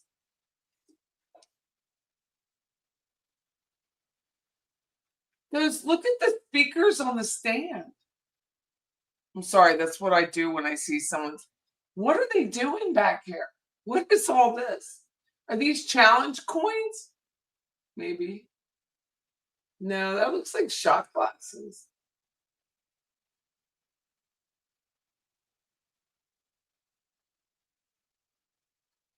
Very odd setup. Yeah. And how desperate and how much she escalated the situation when she felt she was ignored. In fact, she even told Mike. Yeah, that's with a lover, right? And so he's bringing up movies. It's like, oh, what's your source? Oh, a movie, a Hollywood movie. Glenn Close was in it. Okay. His character. Dan, I will not be ignored. And then the next thing you know, there's a rabbit boiling on the stovetop in his house. Okay. Yeah, people have brought that particular scene up with the rabbit. Exactly. And that was an interesting moment for me when I had been ignoring this group. It was a group effort. Only, one of them is on TikTok, although when there are photos of the others there and the people commenting are the other people I mentioned. And they've all written declarations for the court, which is why I used some first names the other night. But one thing that was a moment for me, I had been ignoring. And when they came up to my dinner table in Boise, this group of women, the most interesting thing I think I recorded was they said, "Quit acting like nothing's wrong." Like they were angry that I wasn't responding. And then their declarations for the court, which I actually couldn't get to because it would have been on an 11-hour live. So I still have that. But they state that I am trying to provoke a confrontation by being in their space. You are. Even though I'm covering these trials and they're actually just, they attend them. I'm sorry. This is why you don't do what Ed's doing. It looks like here's a bar and it looks like there's a bar and it doesn't look like this table continues. Like maybe it's just a U-shaped table for Ed. But that's why you don't do that and have all that paraphernalia behind you, because then you want to know why. There it is. I'm covering these trials and they just attend them. What does that mean, covering them? What do? You think you're special? Do you think that the public needs you there to cover this? And they're just attending. They're not on her level. They're just attendees, and she's covering it, which means making it all about her and leeching off the victims' families and using them for clout and content, etc. Okay, cool. One of them, my ex-contractor goes for work, but quit acting like nothing's wrong. That was their beef. Right. And I had sent one of their friends, an ex-contractor, a cease and desist, which has nothing to do with them. And it's, business is business. I'm sure you've sent them before too. Yes. There's different levels to this, and no two are the same. But again, I showed the most extreme version of it, and I thought it was important to put that out there as a PSA, and also to anybody, whether you're a creator or just someone who has an online presence. If you're being harassed, stalked, or I'm not a broadcast reporter like Lauren here. I'm a real estate agent and a property appraiser, and my office is full of staging furniture. So that's why I'm curious. And plus, it's so nosy. If you want people to focus on you, and who does it? I mean, STS does it really, really well. His lighting. I'm trying to mimic it, but I'm struggling with it. But that is not how you do it. Because I just want to know what the hell are on those shelves. That's why. Annoyed in your daily life with text messages through social media, save them, report them. Don't ever just say, "Oh, this is just some crazy. This is some childish bullshit." Yes. Yeah, you can't just ignore it. A threat is a threat. We're living in a different day and age, and look at what we have. We have people getting shot in the neck for voicing their opinions and utilizing their, their freedom of speech. And you have politicians and what the fuck did he just say? It has nothing to do with her. And others who. So once again, constantly comparing herself to Charlie Kirk. This is insane. Are getting firebombed at their home, the Pennsylvania governor. Oh my God. I could just go down a whole list of people. And this type of behavior incites violence. It may not be the exact person that's doing it. It may not be Christine. This type of behavior does not incite violence. Okay. Somebody making a TikTok threatening to expose another person does not inspire violence ever. You can never show me a situation where somebody used TikTok to expose another person and then that TikToker went and killed someone, or somebody watching those TikToks went and killed someone. You can't do it. It's like, shut up, duty, Ron. But it could be someone that's within that massive group, however size it is. I don't know the reach. Full disclaimer. Until the 15th, when Lauren did this video, I knew none of these names on this list. I don't know Christina. I don't know Lindsay. I don't know Lori Hellis. I don't know Janice. I don't know who the hell these people are. But I did come to look at Christina and her activity, and it was not normal. This is not someone who's been fired from a job or dismissed from being a general contractor. Many people not normal hire you and fire you as. What's not normal about her behavior? She had a falling out with somebody, and she's talking shit about her on the internet. Welcome to every woman's reality. What are you talking about? I mean, welcome to my reality. I have many. There's a thing called the Isle of Unfuckable Misfit Losers, where they all run to Krusty Panties. Unfuckable misfit loser. every time they have a falling out with me, and they just form a bond over like we all have Turtle Boy derangement syndrome together. What are you talking about? That's not normal. Turtle Boy derangement syndrome is not normal. Like waking up every day. And what she's doing isn't normal either. Going on a woman's TikTok to look for shit that upsets you every day. That's not normal. Being this upset and unable to sleep, right? And your kid has malnutrition, and he thinks somebody's coming to his house to kill mommy. That's not normal. That's what's not normal, Duty Ron. Business moves in different directions. Just take it and move on to your next, form of income, and just leave the people alone. So I want to just end by saying, Lauren, I support and we stand in solidarity with you and your husband and your family. Anything we could do as far as advice or anything, you always have my platform. You have a huge platform as well, and a lot of great. Yeah, go on her show. True Crime Gems there over at Hidden True Crime. During the Richard Allen trial, it was great collaborating with you, and we look forward to doing it in the future. But you have my number, you have Ed's number, you can reach out to us at any time. For those of you, Well, I'm going to wrap that up because I'm not going to be on for 9 hours, unfortunately. I would love to try that sometime. I can't even imagine. I can't even believe I've sat still this long. It's hard for me to sit still this long. Usually when I have a video, I'll go off and go like get another drink, just walk around the office. That guy's backdrop's a bother, so I'm sorry about that. It is 11:47. Poor Patty down the rabbit hole with this. I know, but I mean, it's fascinating. I can understand the comparison to Katie Kool-Lady. I can. But Katie Kool-Lady doesn't have her audience or her Botox. He's so vulgar, but so funny. I mean, he's just calling it like he sees it. And I don't like his backdrop either. He has like a green sheet on the backdrop. I'm going to post something very controversial in life. No one ever likes you. It's true. Thank you, guys. It's very interesting. It's very fascinating. And I hope I never go like, you just need to tighten all this up, Patty, because I don't want to. Pull up Gigi's statement. You can't, John. I got to go to bed. I got to go home. I got to go home. Thanks, Debbie. Thank you so much. Night, Rosie. Have a great night, everybody. Appreciate you very much.